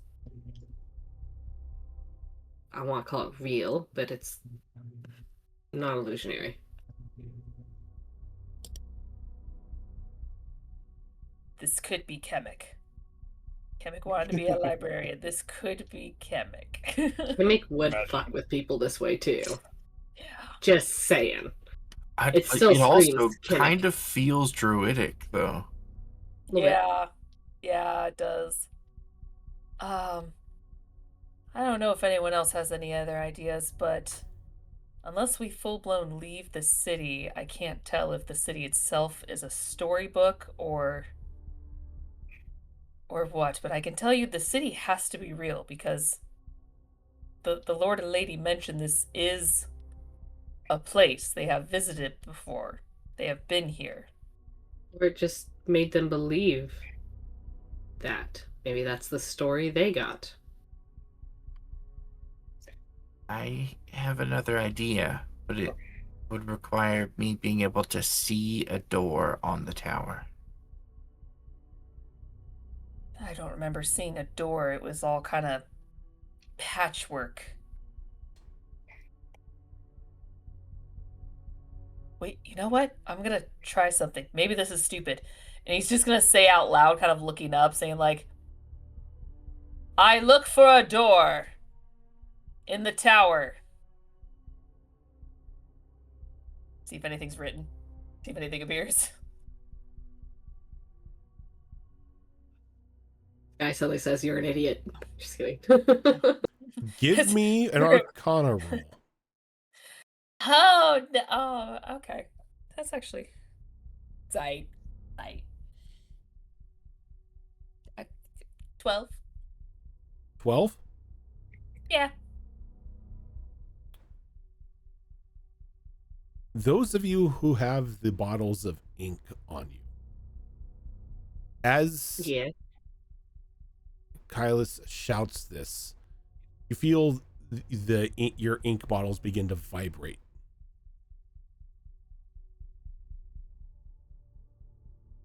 Or pull out that bottle of ink.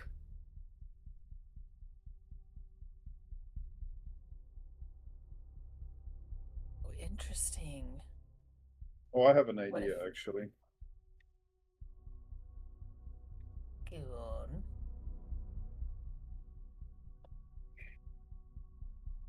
What's your idea? If I can take a quick turn here, Ram will take his part of the ink, and we're gonna do something maybe a little mad science-y here. I'd like to lather the strings of the fiddle with the ink, and I'd like to start playing it.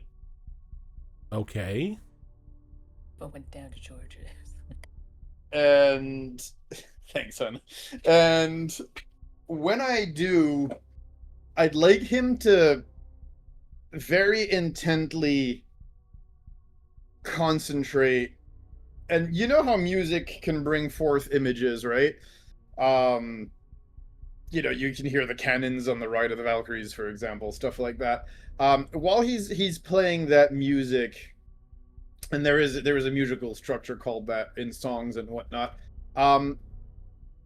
Since we're looking for a door, I'd like for him to play a bridge, which is a linking between two verses, right? At the end of a song.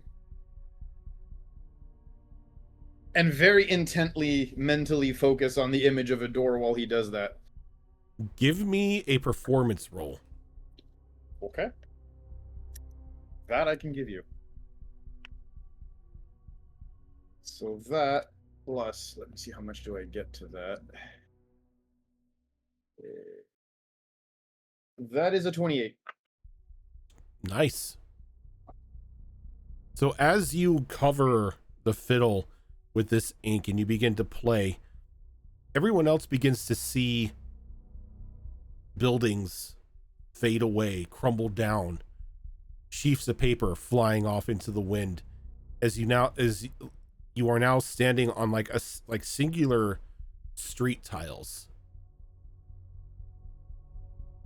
The only thing you see off in the distance is the tower itself. And as Ram plays, a soft garden begins to flow out from around you, and a bridge extends across like a small bubbling creek, connecting the side that you are on to a small landmass where the tower is at. Round, go ahead and give yourself inspiration for that. Appreciate it, boss. Thanks for pulling a bender. Look. I didn't even remember that episode, to be honest with you. That's exactly where my brain went. I was just like, magical ink meet magical fiddle, now kiss and do something. And Now, it worked. I'm going to make the magic kiss. Right? Heard of making love to sweet music, but my god. I ain't complaining.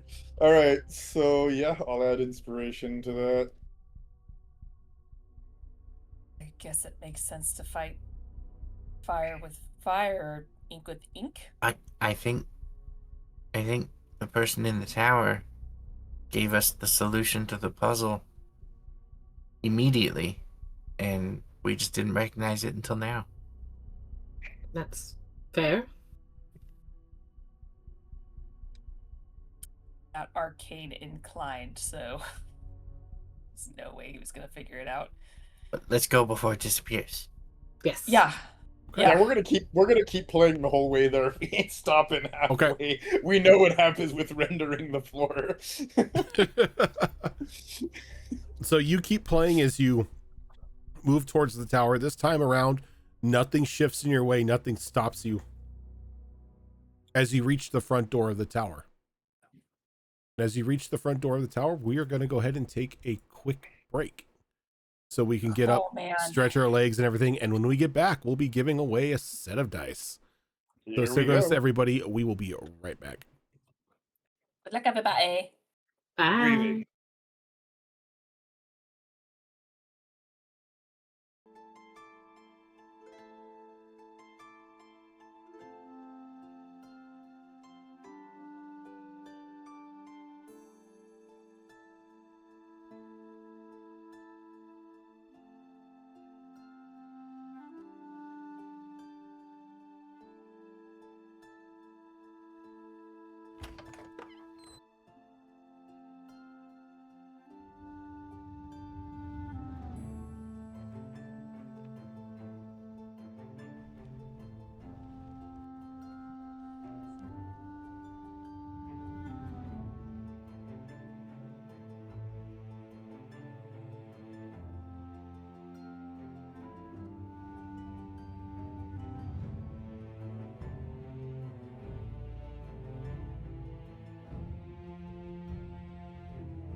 Actually, now that I think about it.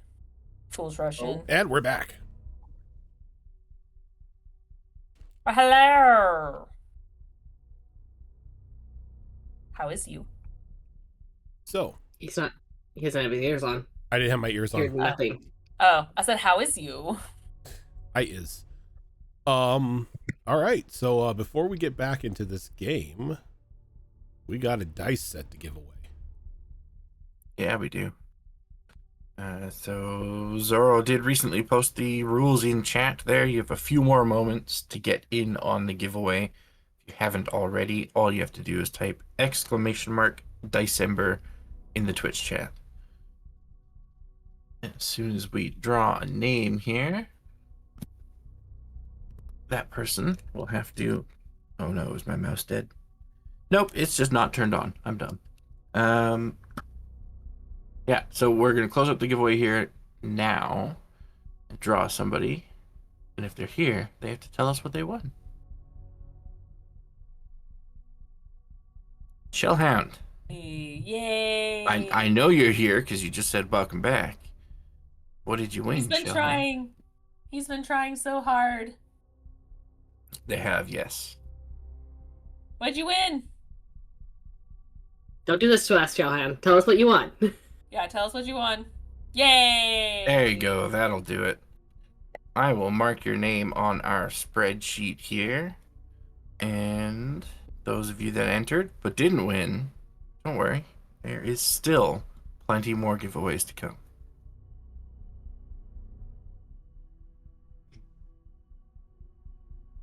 Okay, and with that, you all are standing at the main door to this tower. I kick it in, as is tradition. As is tradition. Go ahead and give me an attack roll.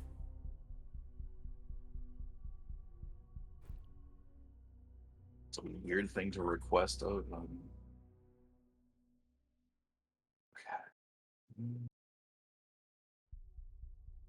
'Attack the door. 16? 16. So you all see Max in typical tradition, as anybody who's been visiting Verventrix's shop with him any given time in Valanche. Walk up to the door, wind up, go to plant his foot firmly into the door as the door opens up just slightly in the center to catch his foot, as his foot just passes through. And as it does, and another hole opens up and his foot comes flying out and just embedding itself into his chest and kind of like knocking him back a bit. I don't hit my own EC. That's why it just thuds into your chest and just pushes you back. All right. Well, I'm so fucking over wizards. Maybe we just try knocking this time. With our hands, not our feet. Well, be my guest. You really need to learn how to use your hands. Give the door a couple knocks.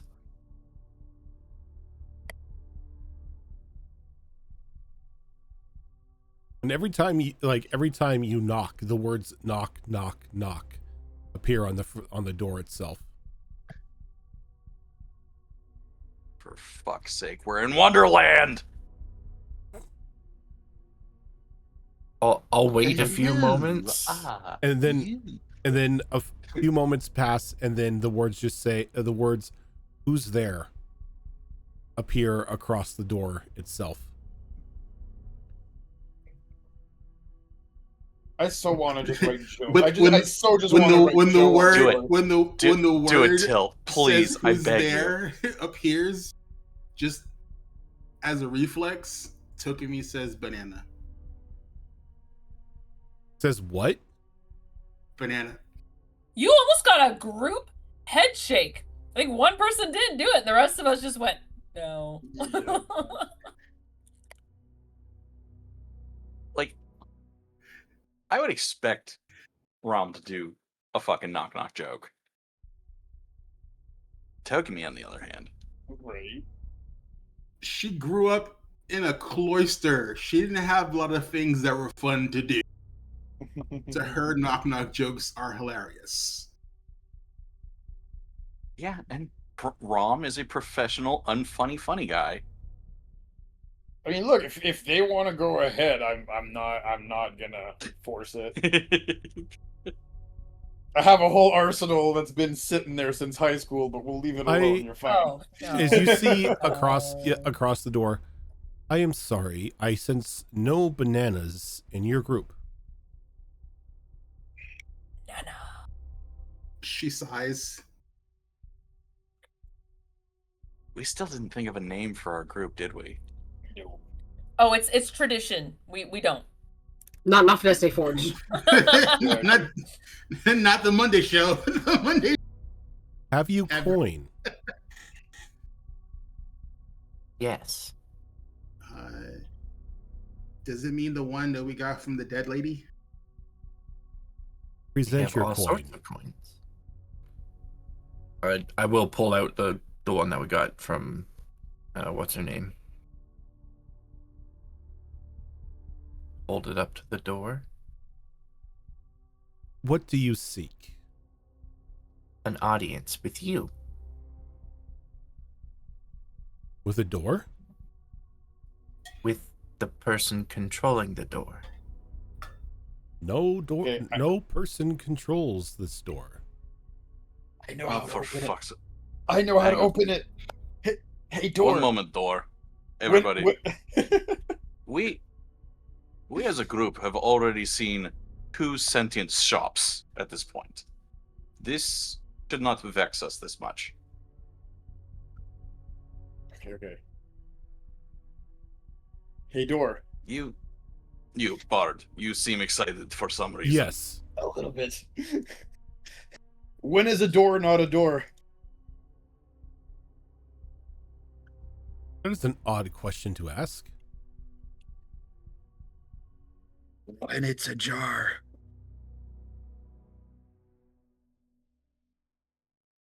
We all take psychic damage. The door takes psychic damage, I'll tell you that much. Give me a second. Yep. Tokumi smiles. she mouths when you go to say a jar. As the paper begins to fold away as the door is no longer there and you are granted access into the library. Aww. You made it laugh. Nice job, Brown. That was great.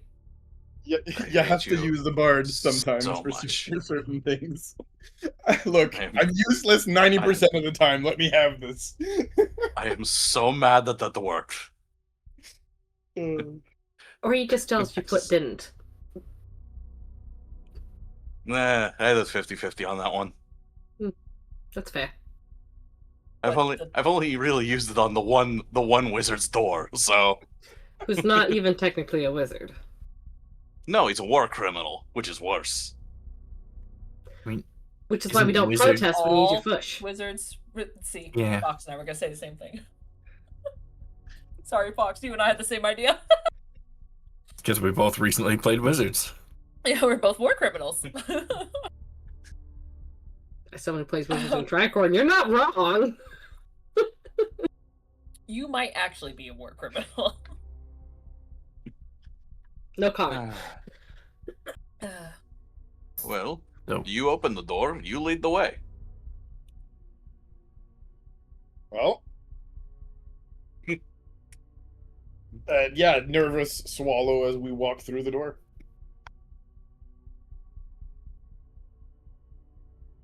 Have you guys noticed he has Max will follow next, 10 feet away from him.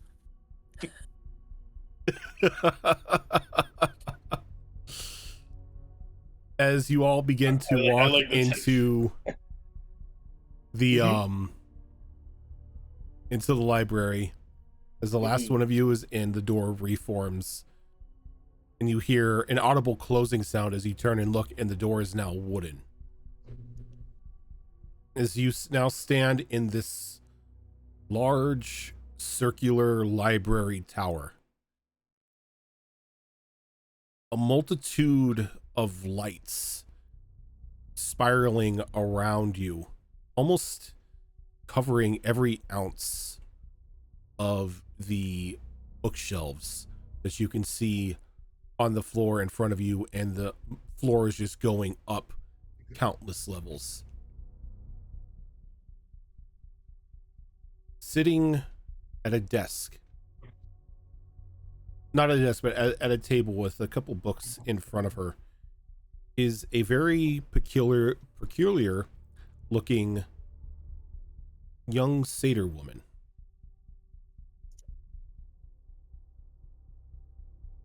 Seemingly just flipping through a couple pages and just quickly writing something down and just turning the page after that and writing and turning the page. Her eyes not leaving the book. Aware of your presence, but not really paying you any mind. I'm going to take y'all to a map. Nice.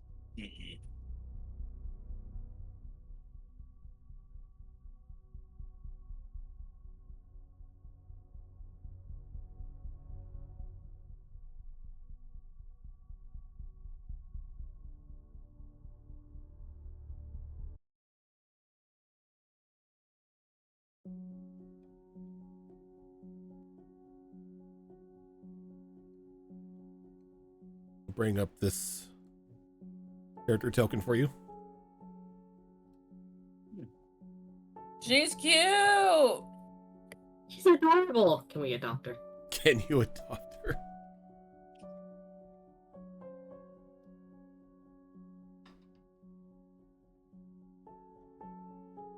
As you are standing in this almost Technicolor library, you don't feel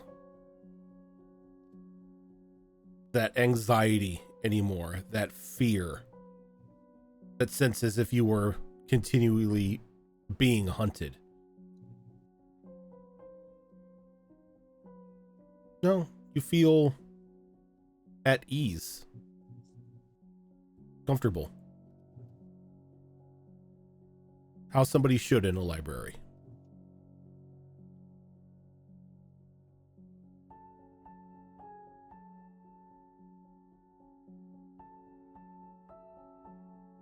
And as she continues to write, still does not pay you any attention.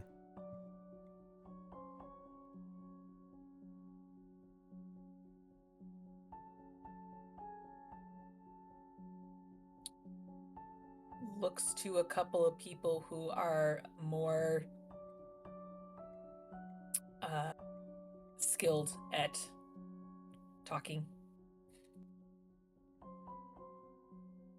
Shall I get their attention? Oh, I'm sorry. He was looking at Asha, but yeah. Joke's on you. Seems like you were indeed looking in the other direction. Please accept my humble retraction. I will back out. See, now that I said something, he's rhyming again. No, my brain was so shut off, I was actually having a hard time coming up with two words that rhymed. It's been a long-ass day today. Ramdas has a better way of words than I do. He, maybe rhyming is not the correct initial hello. But he did get us in here, so. I mean, we could start with hello.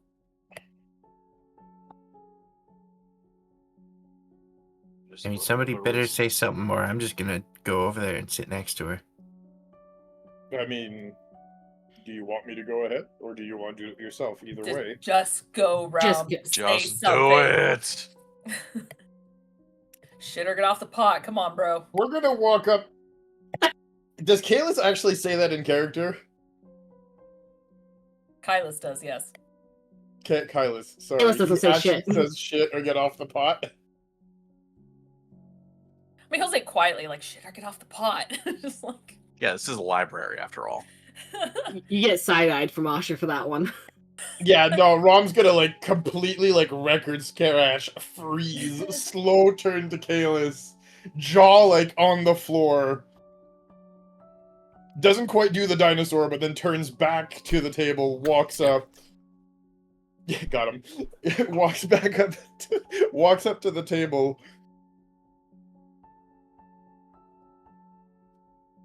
And he's gonna do the typical bard flourish, bow and everything, right?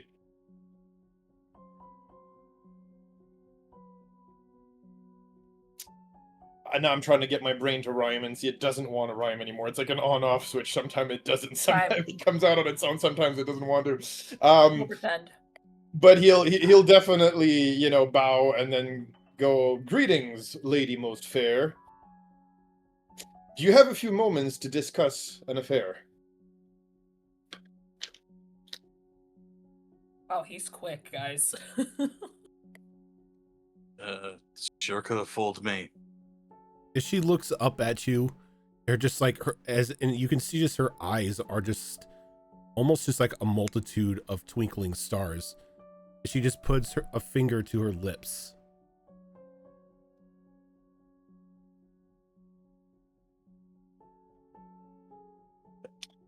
All right. We're gonna raise an eyebrow, and we're gonna, you know what? Frig it, we'll see what happens. We'll try to sign. And as you begin to like try to sign, she gives a little bit of a sigh and shakes her head, and she moves her hands, and a like a bit of a script like appears like over her. It just says, "You merely need to speak in a normal tone. This is a library after all." Oh, was that too loud? My apologies. I meant no offense. She kind of like looks over and sees, like, finally sees the rest of you and just waves. And again, more words sort of like form over her, sort of just like ink flowing from the page up in like over her and then back down, as if she's sort of recycling the ink in order to speak with you. "You do not seem undead, yet you carry the crust of one.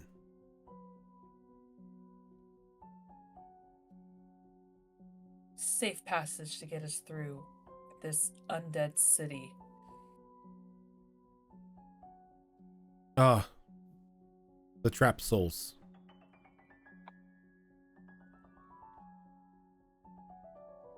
And what are you? An enjoyer of books. In the middle of a place like this. I go where the library takes me.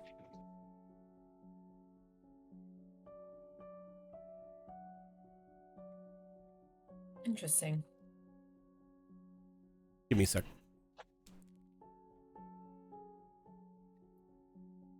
Realm, if you want to take over fast. The silence is killing me. I'm just gonna take over, and I don't want to take over. Someone talk. Sorry. Look, my job was to make contact. My job's done. She says she's an enjoyer of books. First thing that goes to my brain is to freaking rhyme and go, bard. "Well, she enjoys books. I enjoy her looks." You know, but it's like, no, bad bard. Not my job. Shush. It's literally your job. You're a bard. No. Are you bringing knowledge or taking knowledge?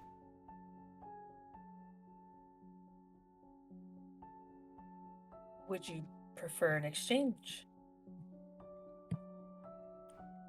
Oh, do not misunderstand. I do not own this library. I'm merely enjoying its books. Do you know who does own the library? The curator. Giant fuck off owl that only speaks in riddles.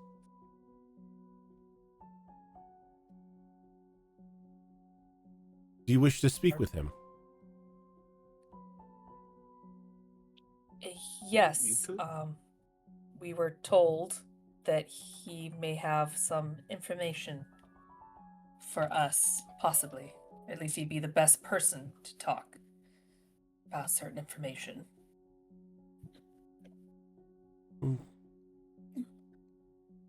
Well, his time is a bit precious. Maybe it's something I may assist you with?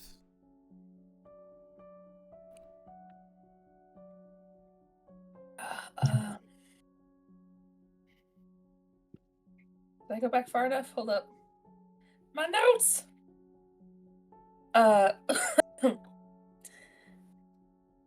Well,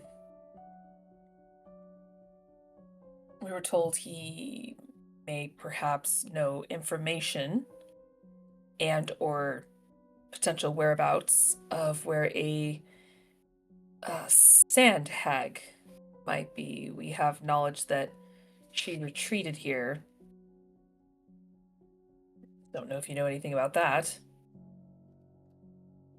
A sand hag? No, Yes. I'm sorry. I'm not familiar with sand hags or anything. If you wish, I can summon him. If it's not too much trouble. Oh no, That would be great. he's all around Make us. it double.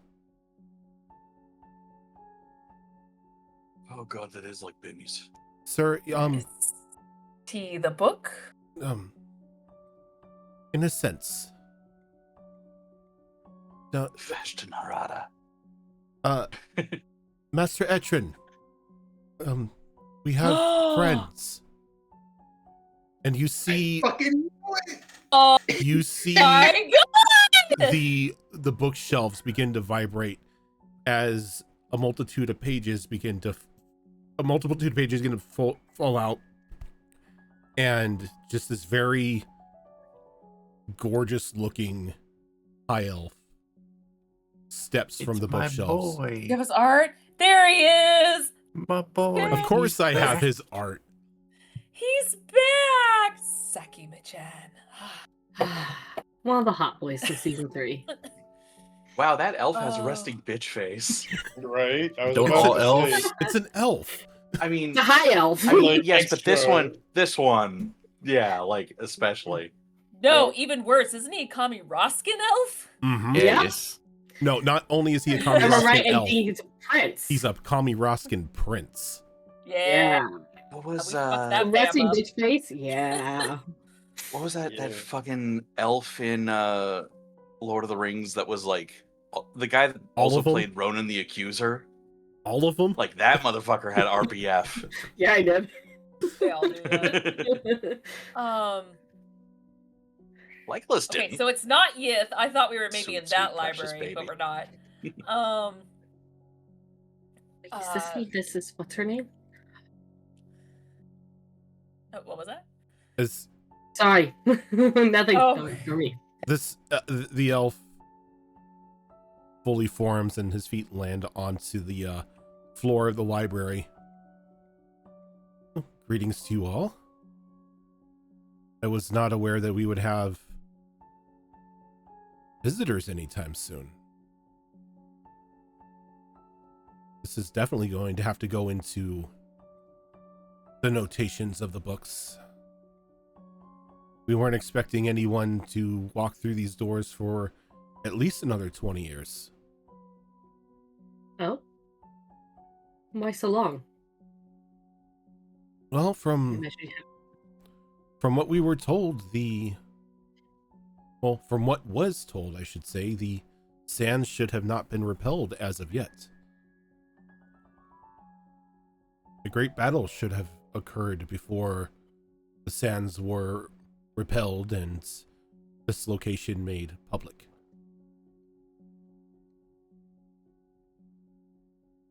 I don't know of a great battle that occurred, so maybe we've been fortunate.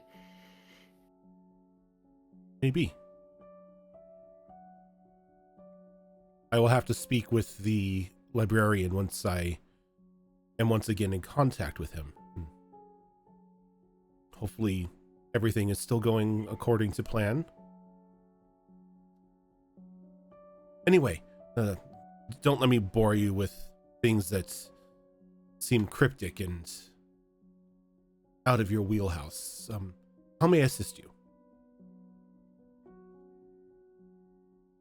Yes, we were sent here to seek out a sand hag that has been eluding us, and learned that she may have been seeking refuge here.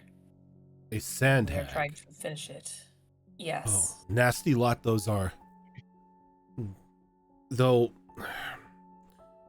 just referring to a sand hag is rather vague in a desert. Do you know this one's name? I do, and I forgot where I wrote it down. Is she Matilda? Yes. Is it Matilda? Yes. Yes, Matilda. Yes, Matilda. She seems to have been a follower of something called a Ponvara? We've killed her twice. We just need to finish the job at this point. We were Yes, told how I to kill her. know of this one. The Fleshwalker. Yes. Oh, God. Unfortunately. That's Right. the one.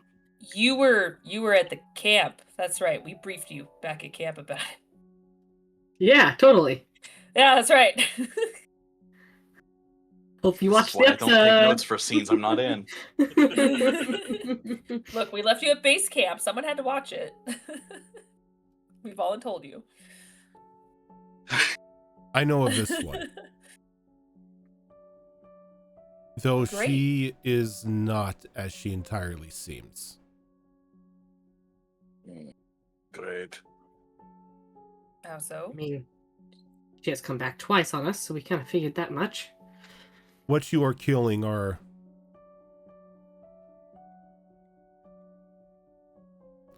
how to explain this? Are any of you wizards? No. Unfortunately, no. Think of them as flimsy copies. Not So really, it's not really her. not the hag at all. Just born from pods of flesh, allowing her to easily travel the lands without drawing too much of attention. And how would we go about locating the main body? Is there a trick to it? May I ask why you wish to locate this sand hag? We mean to kill her. Like, for realsies this time. I see. He has also threatened, indirectly, but threatened a new city that has landed here by drying up the land with her ability to absorb moisture, I think. And attacking travelers. I mean, In general, she is a menace. She's Very also, true.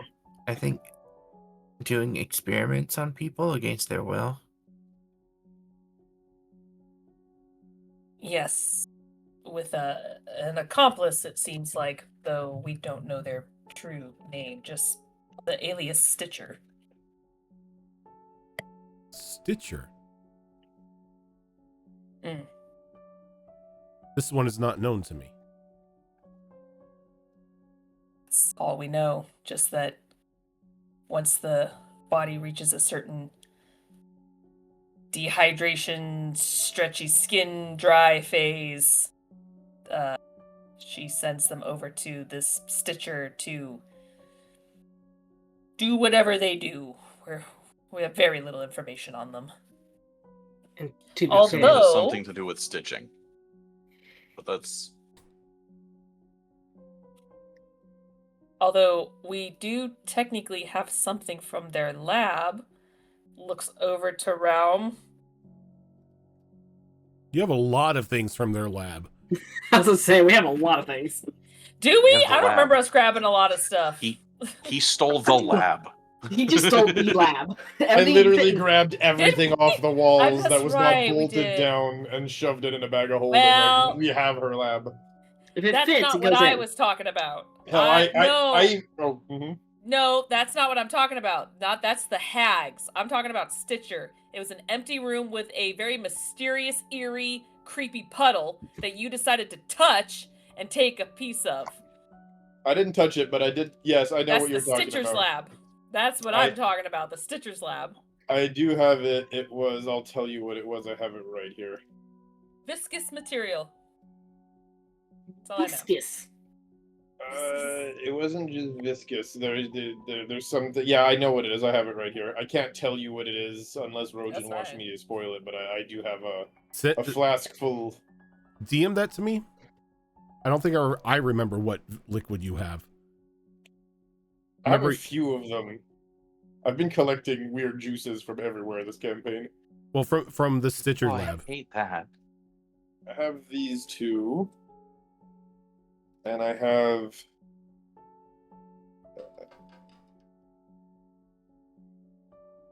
I remember Kylos was going to inspect it until I got super bad juju vibes from it. And then I was like, no. Shouldn't.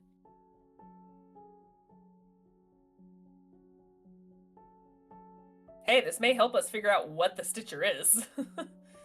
Oh, right, that. Bless you.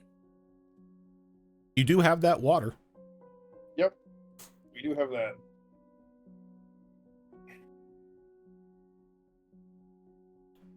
Are you handing the water over?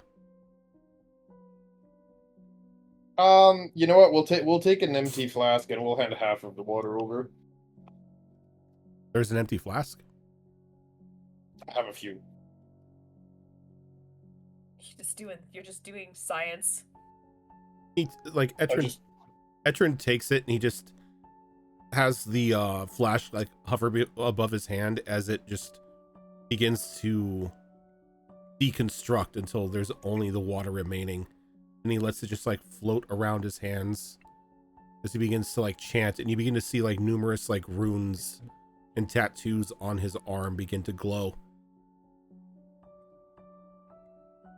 Oh, this is not water.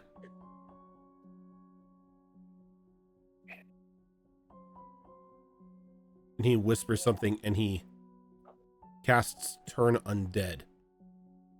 And as he does, it destroys the water. Oh, fuck. Hold on. Wait, is it Turn Undead? Hold on.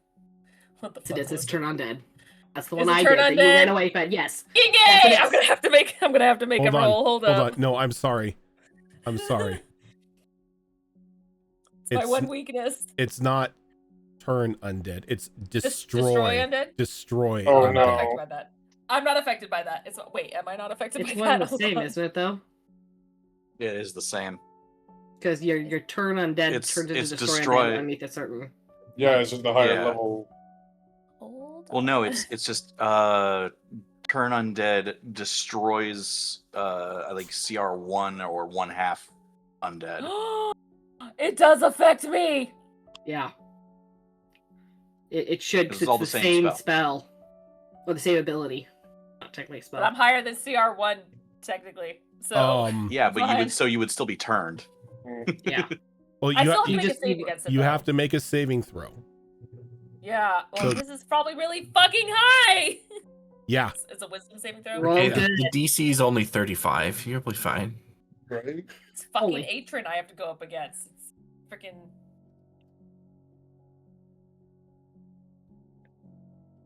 She rolled a 6, so it's whatever. Either 6 or a natural 1. Did you roll a Look, I one? have- No, thank God. But I have to math real quick. I would like Just to use my inspiration. Sure. Also, just say the numbers out loud. We'll math for you. At least I will. Okay. 18. It's not terrible. I rolled a 7. Again, not terrible. I chose this. I chose this life. You did. As- You absolutely That's did this true. to yourself. As It's funny though. Destroy Undead is cast, High wisdom. you just get a sudden fear rushing through you as you want to be nowhere near this wizard.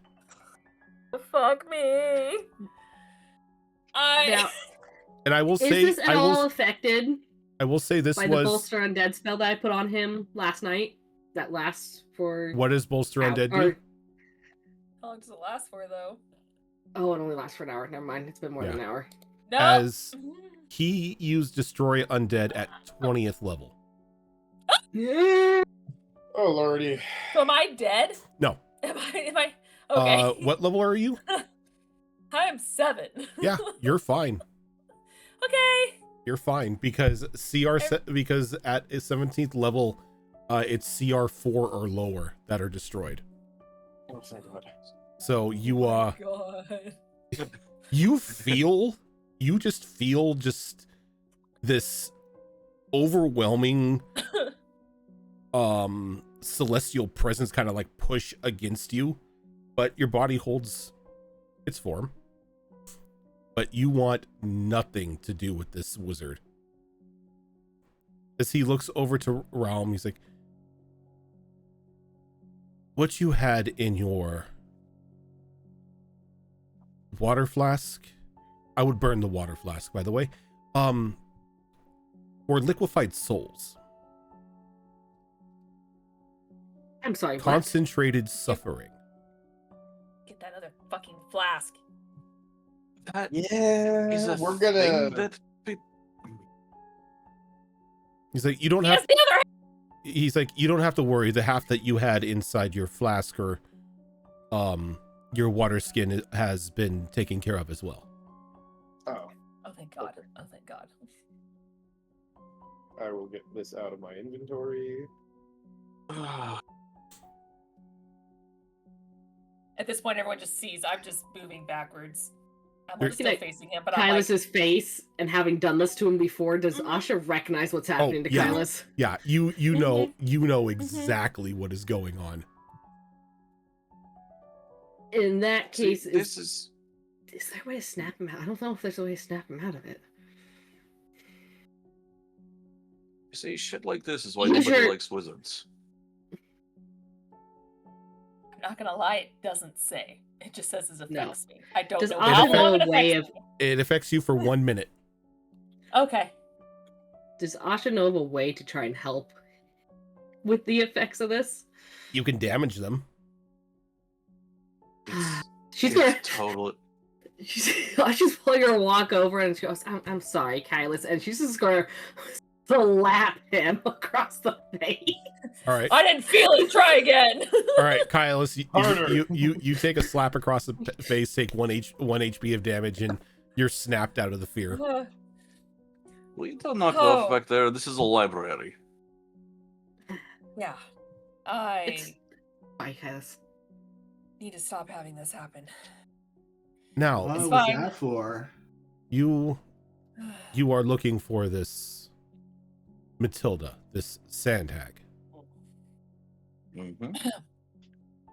Yes. See, whispers again as he just does a couple hand signs, and as he's whispering, a large map unfurls itself from the bookcase and lands on the table. He takes out like a pin from his hair, and he whispers, and then he throws the pin.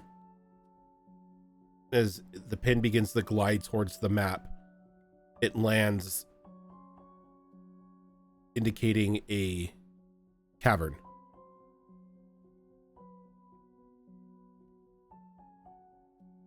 Not too far from where the oasis was. Just a few miles north of it.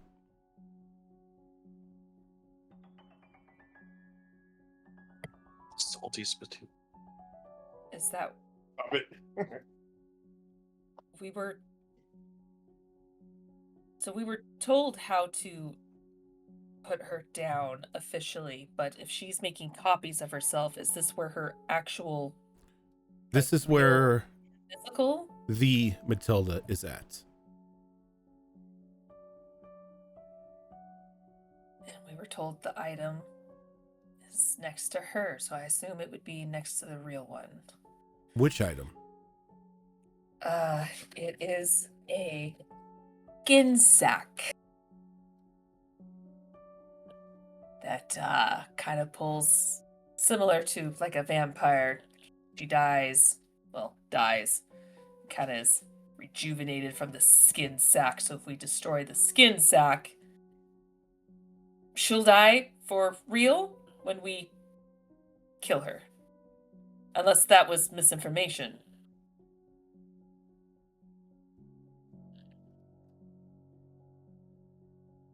So you see, like, he's like calculating something in his mind. Yes, I understand. I'm afraid I cannot part that information to you. I am sorry. Who are you talking to? Looks at the fawn. Who are you talking to? It's like he kind of like waves his hands, and you could just see like a multitude of faces, sort of just like very slightly show up in the colors that are wheeling around the bookcases. Just a conclave of those who have passed.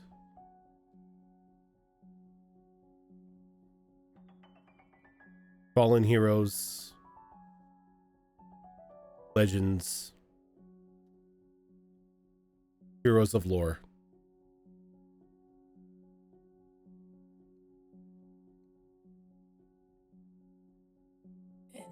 Are there any faces Tokumi would recognize? I was about to ask if there's anything a player would recognize. Players would recognize people, yes. I'm not in the campaign. Tokumi is. But not, I know. I want to know. Tokumi specifically, no. Because technically everybody that Ichirai has traveled with is still alive. Cool. Asha's gonna reach up and just subconsciously grab the necklace that she wears now constantly, and she's gonna praise Harona that it no longer absorbs souls. Good call. Too much soul sucking literally happening here. Yeah. Objection. So Your many Honor. soul sucking. I bet, I'm not gonna lie, I bet Sale's in there. Oh, don't say that. You do see a rather large looking knoll. Is Tyrus in the rotation? Tyrus is in there as well, yes. Oh. Make Reventrix face what he did. Oh. Oh. Now I need to know who else is in there. Actually, I'm so sorry. How many years does this take place since campaign 3? 60? No, 40? Oh god, what was it? I think I thought it was 60. Give me I a think I minute said to pull up the timeline. 60. I think I said 60 since campaign 3.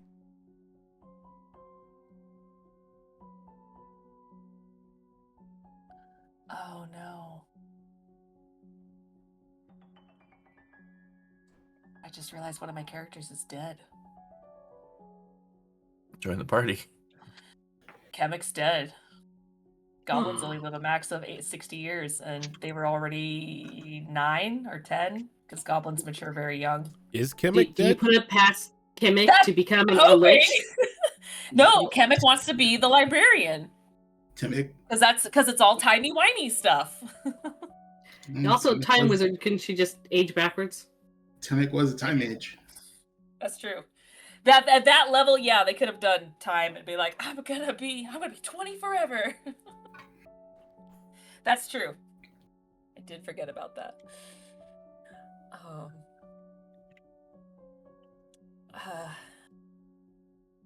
Right. So some things are not to be rude, but do we have to like pay for this information, or is this like voodoo information? No. I require no payment. I have no means for money. I myself am technically not alive. Is there anything we can offer you in exchange?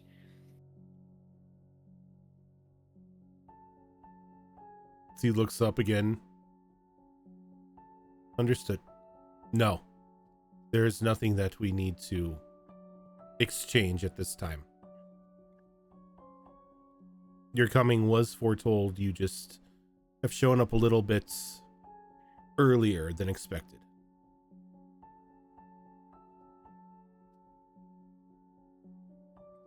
Like you could are you clairvoyant or something? Can you see the future? God damn it, Sophie. Black magic on this stream? I am not clairvoyant, no. I just have access to information beyond normal comprehension. And I am in constant contact with those who oversee the timeline in history of eternity.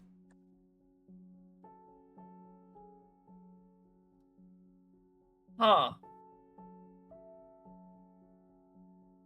That's A lot. a lot. Oh, Yeah. Indeed, it is a lot to take in, especially when you are introduced into such a collection of individuals.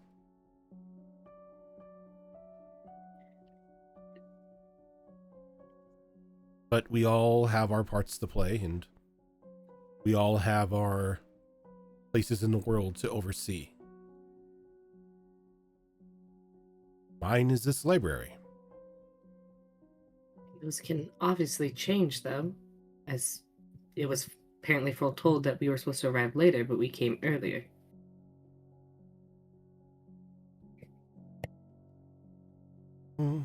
True. I assume that destiny is not always precise. Sometimes it arrives on time, others it's late, and, well, in this sense, it's early.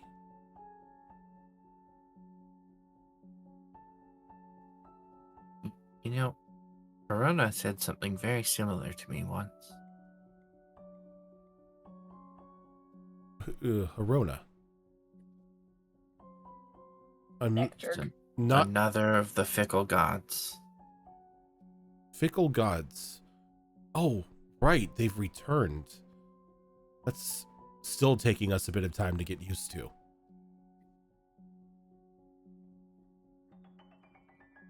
So they haven't gotten out of hand just yet. I don't like how you said that. Yet that doesn't inspire confidence. I mean, my confidence in them was already at an all-time low, but I think it just went a little bit lower with that. Are you unaware of the history of the Celestial Purge?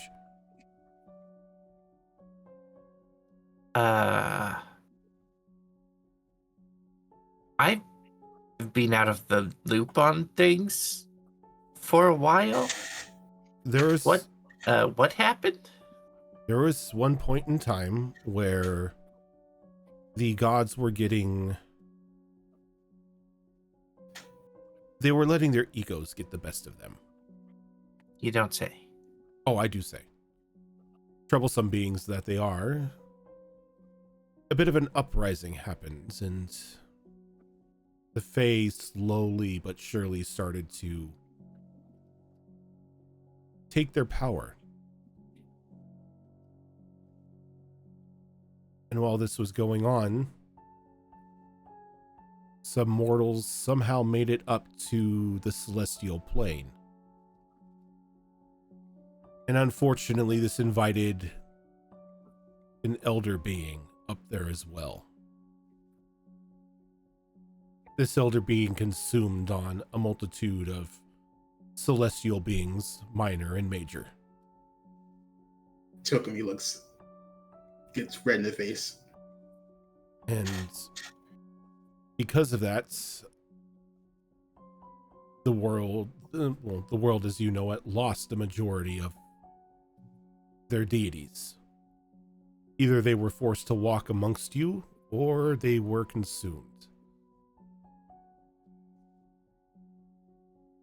Terrible.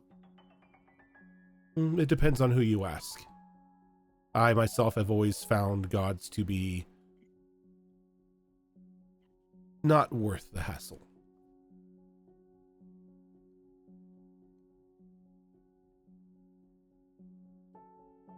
But Each their own then.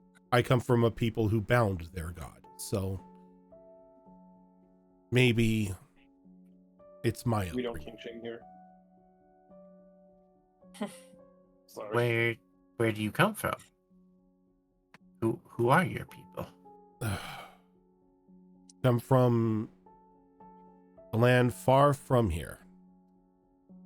A kingdom known as Kamiraska. Oh, yeah, that makes I sense. know that Yeah. It's not where Reventrix is from. Yeah, Verventrix. yeah. Yeah. He's this Verventrix really Milan. nice, helpful old man. Yeah, Yeah, he's been no. aiding us in our travels, giving us Yeah. items to help. He is one of three of those things. You He is definitely an old man. know Verventrix. Yes, quite well, Personally. actually. Yes. Yeah, he gave us a bomb. It was awesome. His son is actually the mayor of the. I care not about City. that monster's son. Oh. I'm Oh. sorry, monster? I knew it! Oh. Vindication! No. Calm down. No. Shushi, we don't know what's going on yet. You have anger management issues. Calm down. Down, Max, down. Anger management issues. Great bottle. Not wrong. Verventrix is single-handedly responsible for a lot of the downfall and chaos that had happened in the world years and years ago.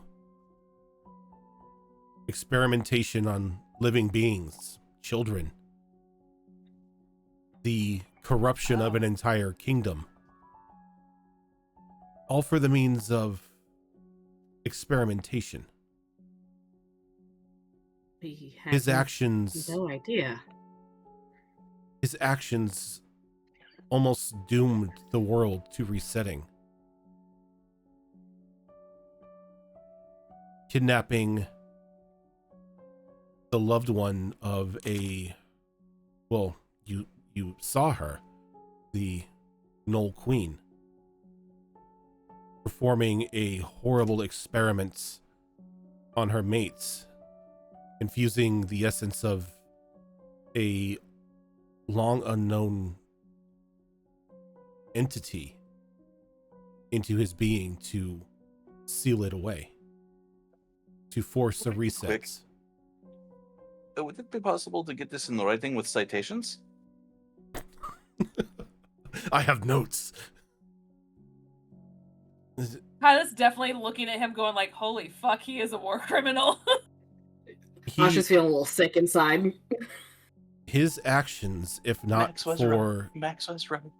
a group of royalty and mostly princesses. Strange story. Due to their actions, time continued. And his plans faltered, and he left the kingdom in exile. I was but a boy when all of this went down. But Now look at you. You're a big, strong library. he kind of like Character real quick. he like Oh, sorry. looks at like the tattoos on his arms. Unfortunately, a very astute description of myself now.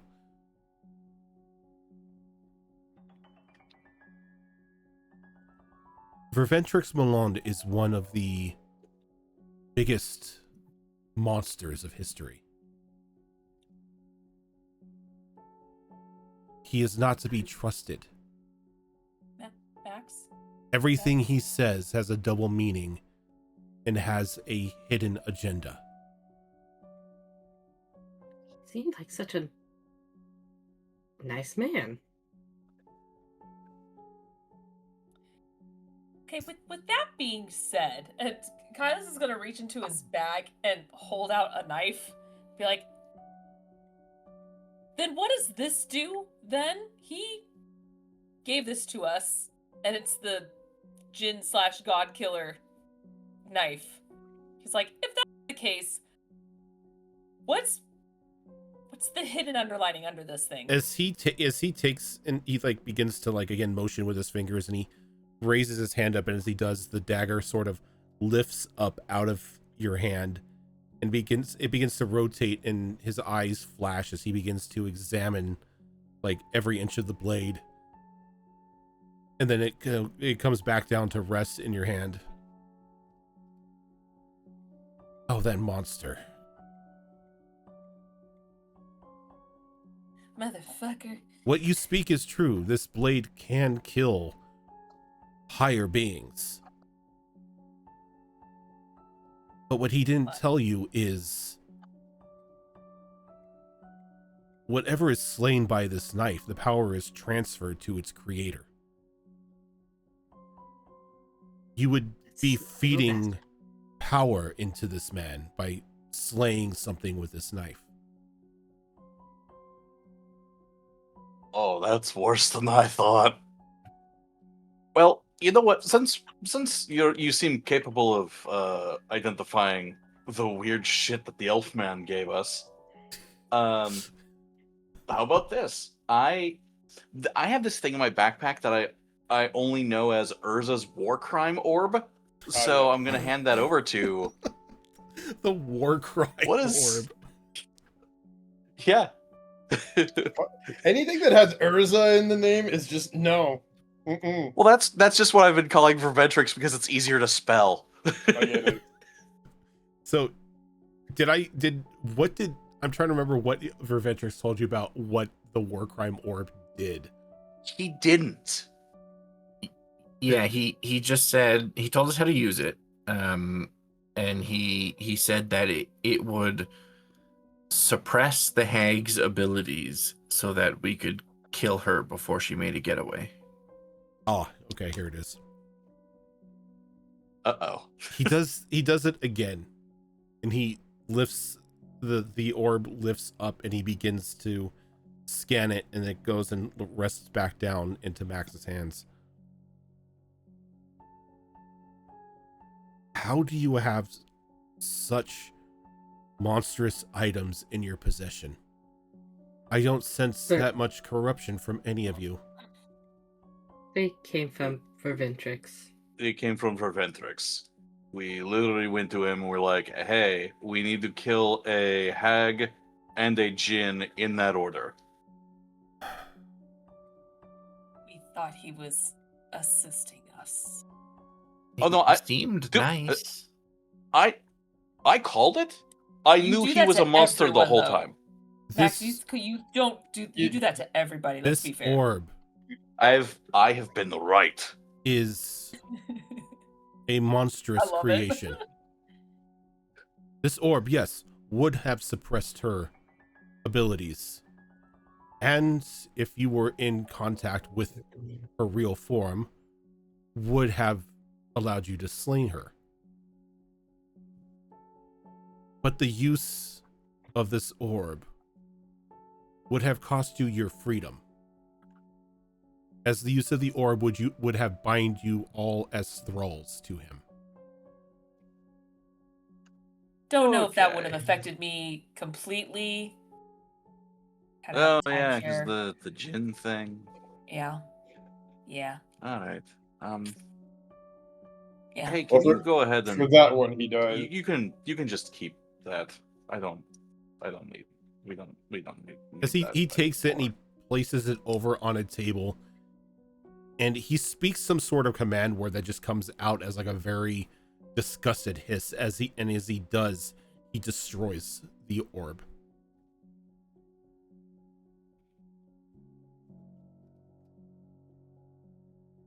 I must warn you. He is not to be trusted. He is not a friend to anyone but himself. What do we do about him? You kill him on sight. You do not let him draw another breath. This man Not sure. is condemned to death by every respectable entity in our kingdom. He has had a death sentence on his head for years. How do you kill such a powerful being then? With a sword! He's got a point. So I'm not sure we have the ability to kill Viventrix. Also, I can't help but feel like that would be a waste of so much knowledge. He knows so many things. He and I were going to work on some projects together. And But are they good Well, things, please, Sylvia? please don't say it, Sylvia. He is not what he seems, young lady. He is evil incarnate. A stain from a past that my people have tried to move away from. There is a way to even the playing field. And he brings up another one of those needles, and he like whispers into it, and he throws it at the map again. And far off to the west, in a very familiar set of ruins, Kylus, Oh, there's an item located in these ruins that allows you to nullify the magic of certain individuals. Use this on Viventrix and destroy him. it's not an orb, is it? An orb? No. It's more... Oh, thank you, Rhoda. Okay. how to describe it? It's a very singular item.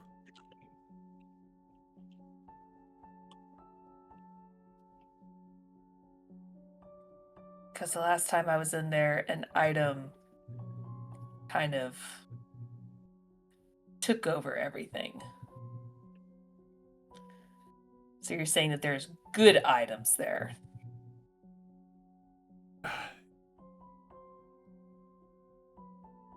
I don't know if good is... I don't know if good is the word that I would use to describe this item. It is still an item of great evil, but it's a means to nullify a monster. It's a simple 1 diameter ring of silver, a 1 foot diameter ring of silver.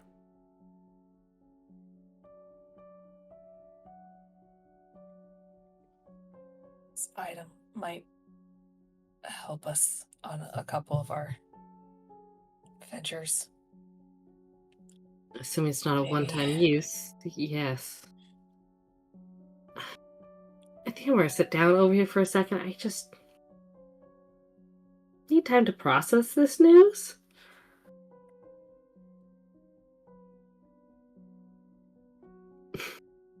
Just it's almost... Is the item a one-time use? No, it is not.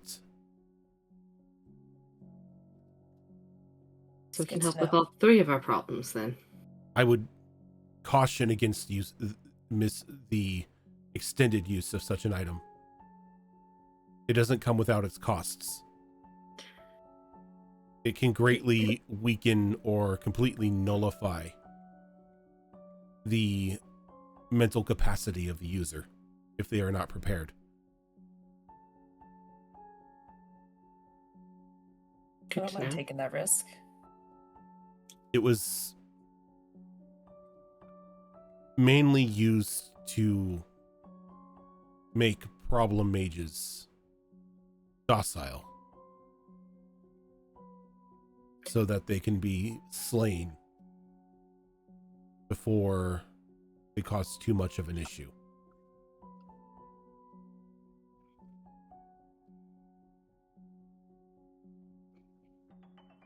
Didn't Verventrix bring that little kid here? What kid? The kid that you guys were traveling with when you were coming to find me. Oh, No. What did he gain she from wasn't that a one? kid, she Now he was says no. right. She was a gnome, right? Not a- Mila. Yes.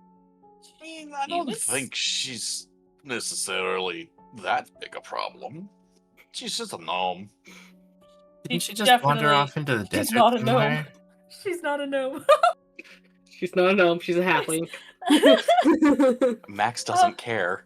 That's fair. I know. I'm not gonna And the other one's lie. like, Max doesn't know. Despite her being summoned by him, she very much acted like she had her own separate agenda, but was not connected to him at all. So I don't think we have anything to worry about from her for now. That's staff, maybe.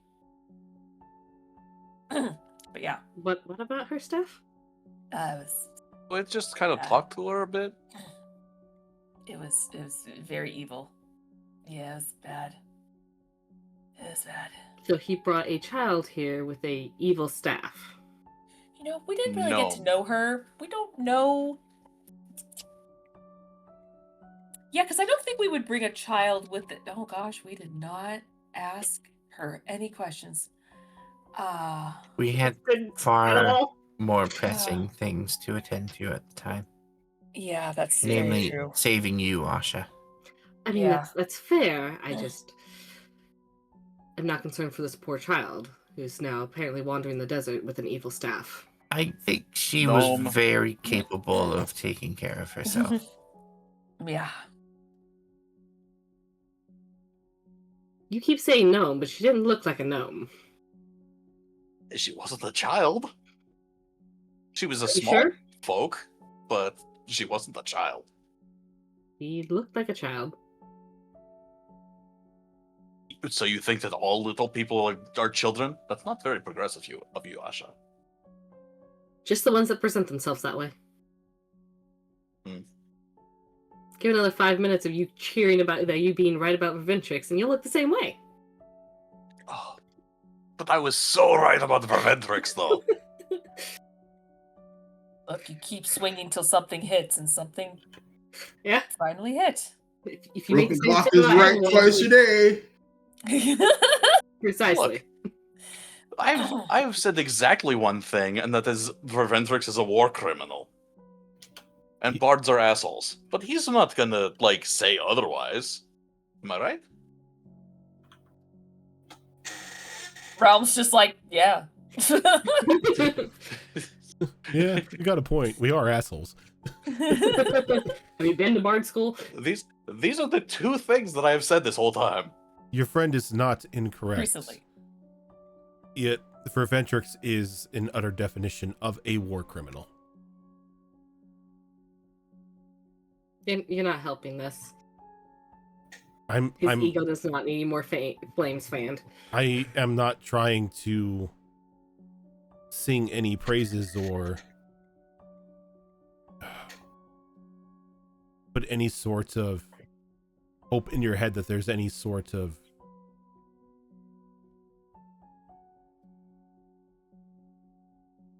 I don't want you to get in your head that you can save him. This man needs to die. Whatever way that happens, that is up to you. That is up to fate. No, we're really literally on a quest to kill a hag for the same things you're accusing him of, so... Oh, there's no accusation. This is the 100% truth. I have Unbiased? I have no means to hold any bias against him. I have no means to spin a narrative to make you think worse of him. I myself am a collection of knowledge. Yeah, I mean, the sentient library probably knows a thing or two.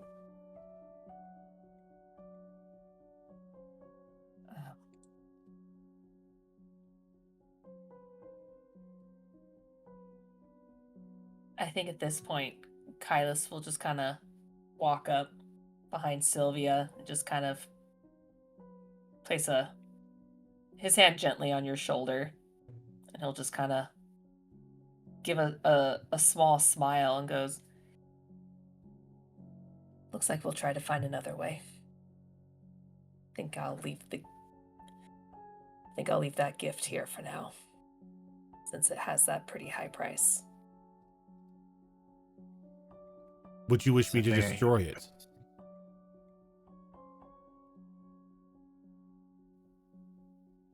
No. No, not yet. Then I must ask you take it with you. If something like that were to be left in the library, I would have no choice but to destroy it. If nobody's comfortable holding on to it, I don't mind carrying it. I mean, it is kind of bound to me right now anyway. That's why.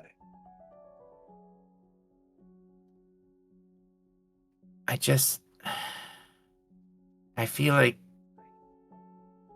killing Verventrix and destroying everything he's created, whether it's the right move or not, and it very much sounds like it's the right move, it feels like it's throwing away so much knowledge. So even if I could just study the things he's made for a little while before they're gone and before he's gone, then some of that knowledge could be saved and used for good.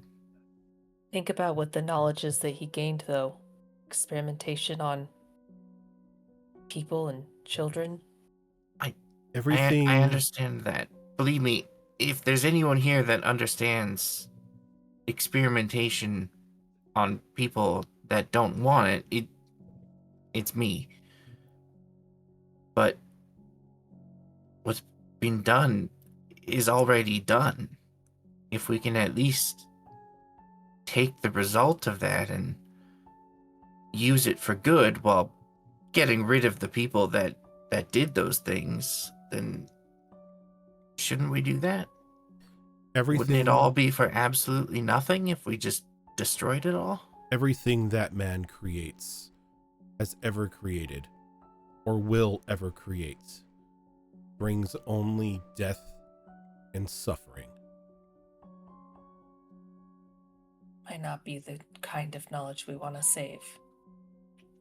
But there's plenty of other people out there that has probably very good knowledge to pass on to you, Sylvia. You just have to find those people. He's not the only one. If you took the time to learn the knowledge from him, he probably has a way of justifying everything he's done. And over time, those justifications could start to sound reasonable. If you spend enough time around them, they usually do. She has a point. The devil's words are honeyed on the surface, but quickly they land you in hell's furnace. Avernus is furnace. There we go. Don't say it's because I don't want you learning more. More if I don't want to come at a cost. It sounds like learning from Verventrix might be at a cost. There's plenty of other people out there, trust me, Sylvia. Sylvia, that will is be it? willing to teach you. That's right. If it is knowledge you seek, you are in a well of knowledge right now.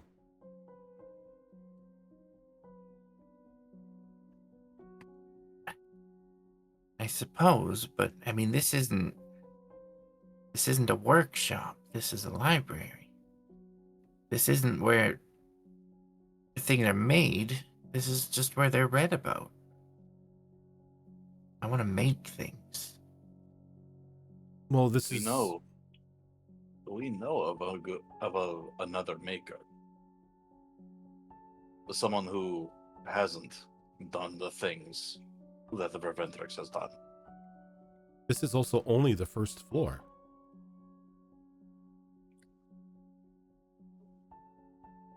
Are you saying there's a workshop on the upper floors? There can be whatever I will to be on the upper floors. I am in control of this entire library. Do not attempt to adjust your tile. I am in control of the horizontal and the vertical.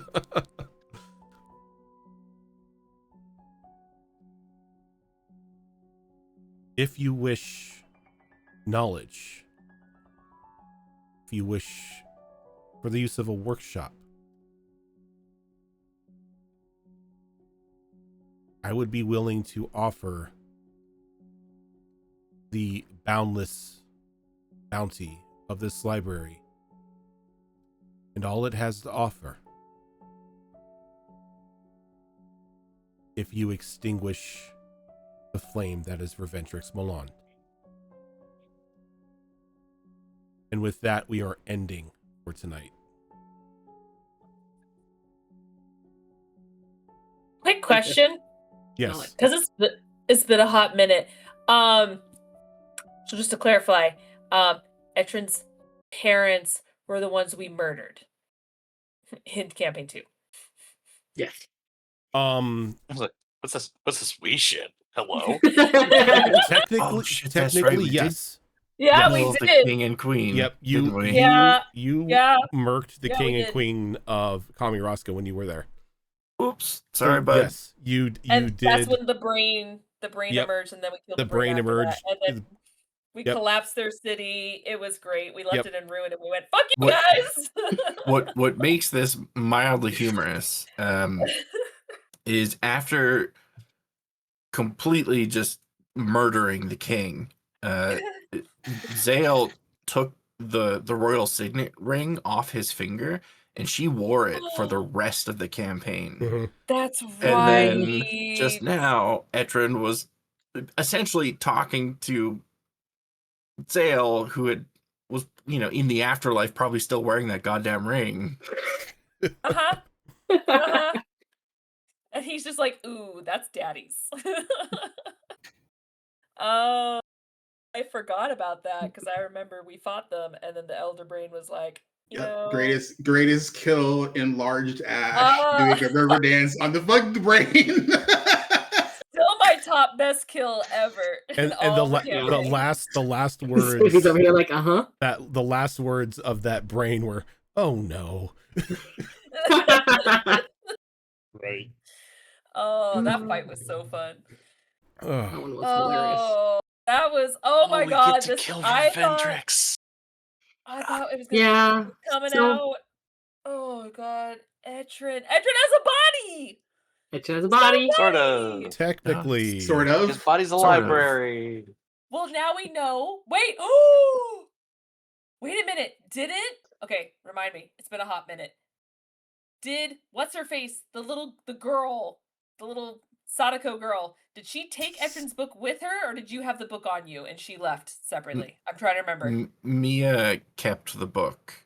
You did. Okay. Because she used the power of the book to first break through the barrier on level 9 magic, which allowed us to do that level 10 ritual. Mhm. So she was using the power of the book to learn That's right. beyond magic. That's right, because he got. Well, now I wonder what happened to Mia if he's here now. She's out there being a hag somewhere, I'm sure. Yeah. She's the sand hag. Oh god, please no, I like Mia. She's like, I'm sick and tired of snow. God damn it! I want sand. That would be so sad if she fell. As a player, Yuriko didn't give two shits about Mia. Oh, I mean, so I think I alluded to this once or twice, but one all the Fey were ejected from the material plane. Nick Nevin, I confirmed this with Rojan. Nick Nevin was one that was ejected along with, because she was like the Queen of Hags, but she was from the Feywild. Yep. Yeah. So Mia saw that power vacuum with Nick Nevin gone, and she's like, "That's what I'm going for." Yep. That makes sense. Did you- I am the For me. I queen want of to know the if you hags. ever. I didn't find out if you ever got that dragon's eye willingly. If she didn't, she's still working on it. That's right. Every dragon she meets, can I have your eye, please? Can I have your eye, Your please? That's the funny bit about that. So it has to be given willingly. And you Yep. just, Yep. "Can I have your eye, please?" But Nope. yeah, Okay, Cast- move on. I'll That- cast regeneration. that is going to do it for us tonight, and that is the final episode of Destiny Forge for this year. That was a Oh, point to leave off on for the year. Man. Right? That's Jeez. right. We don't have any games next week. That's Nope. right. Oh, we should We- give away a couple dice. We Yeah. will be back Oh. here January 5th. Will be the That's next right. episode. We have to decide if we're killing someone who's been nothing but nice to us. No, Those are we hard out things of to character. We reconcile. knew. I Out of know. character, we were trying to find some excuse to kill this motherfucker, but in character, we couldn't find it except Max, and we're like, "We know, Max, we know, but we don't have a reason in character. Out of character, we want to slay this motherfucker." That's the reason, like, most of us are over here internally doing happy dances now that we know. Oh God, can we can kill finally me. kill this fucker. Justice for Tyrus. Hashtag It's been justice for 2 Tyrus. seasons in the making. This man dies.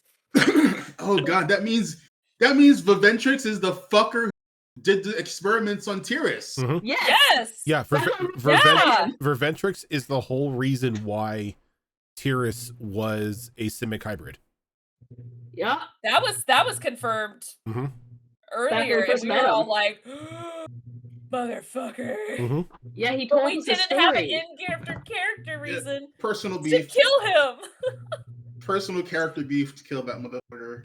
Yeah, no, he needs to die. We just had to find a good in-character reason to do it. Well, I just Right gave now you we a have it. I just gave you a multitude of evidence as to why he should. Yeah. Roja's It's like, like, "Nah, he needs to die. Not Look, war look, crimes.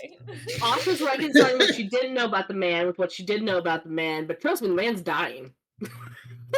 Because right Man is now now in dying. Weewa, the guy is still very much alive, and in Kamiroska, which is still flourishing. No. You want more trauma?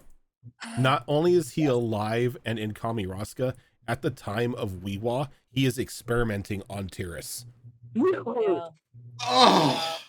Hurts, Yeah. Raven. That hurts. Yeah. because Yeah. Takes Weewa place just before is Destiny 2. only 20 years before campaign 2. Yeah. So while all of you are like off doing this stuff in Weewa, he is experimenting on Tyrus as you are adventuring. He is war criming away. Yep. Who's telling Raven that we now have excuse to kill him? But do we really All of want to them. let all that knowledge go to waste? Yes. Yes. Absolutely. Fox, Oh. knowing what we know from Destiny Forge 2 and Withered Waste. Yes. Okay, but Oh, That guy. motherfucker. Fuck Hang that on, guy. as- No, fuck that guy. No buts. I don't know any of the lore. Fuck that guy. Yeah. okay, but the war crimes are already done. Should we not at least benefit from the result of them? No, fuck No. that guy. No. No. You no. already fucked around with the spear and tricorn, bro. Keep that shit up here and see what happens. I'll do it, man. I'll do it again. Fuck around, let's see. I'll do it again. What? Did it? That's where we left off in Tricorn. That's Yup. Yep. I'll keep Mhm. destroying the planes until one of them survives. Right? Stop it. Stop it. When Fox was the real BBEG all along. Hey, They hey, Always. have been since campaign 1. Fox Right. Fox has the highest kill count in all of like every show ever, because Fox is the only person Kills to souls. wipe out an entire plane of existence, Yeah. Right. because Which Um, we Garrett. are rebuilding as of campaign 3. oh no Also do the fox. no, this plane of existence was on another plane of existence. Yep. Oh. I thought Yeah, you it, were it was Celestial. a Never mind. completely like independent plane that no longer exists. No, it What does was the not. flame? I don't know. It's kind of like Oh, Sahara. It just didn't exist. Yep. how dare you? She came back. Who came You back? Poor Ash. cheeky bastard. She came back and you all got your memories back. You just want me to suffer forever. Yes. My Yes, That was sweet, funny. sweet baby. yes. Anytime you mention Sahara, the response you're going to get from me is who? Who? Yeah, I know. Oops. My Oops. poor baby Griffin. So, Oh. yes, that is going to do it for us tonight. Thank you everybody for tuning on in. If this is your first time here, this is not the only show that we do. Coming up tomorrow, we've got another episode of Star Wars Tales of the Outer Rim, which is a Star Wars game run by Tilt. Coming I'm up, gonna die. yeah. Coming up on Thursday, we are going to have the final episode of our holiday special, a little mouse card game that is of Mice and Merriment. And then coming up in the next year on Thursdays, we have alternating shows. We have Mass Effect Horizons, which is a Mass Effect D&D mod that is run by Zorro. And then on the alternating Thursday, you have Tricorn Isles, which is another 5th edition game that I run on the channel. Coming up this Saturday is going to be another episode of Withered Wastes, which is another game that Ferventrix has made an appearance in. And then alternating Saturdays, we have The Downfall of Propriety, which is a Bridgerton-inspired mini-adventure run by Malls.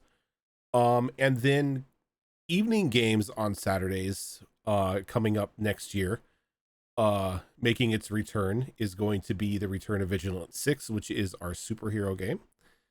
And coming back in 2026 as well, as we continue on with the story, will be another episode of The City of Redemption, which is our Daggerheart game. But, and making its glorious return here, I believe on the 21st, Azarin? Yep. Sunday is gonna be the show. Is going to be the return of our Pathfinder 2 Extinction Curse game of Wayward Wanderers, which is run by Azarin. But yeah, that is going to do it for us tonight, everyone. Thank you for tuning on in, and we will catch you later. Good night.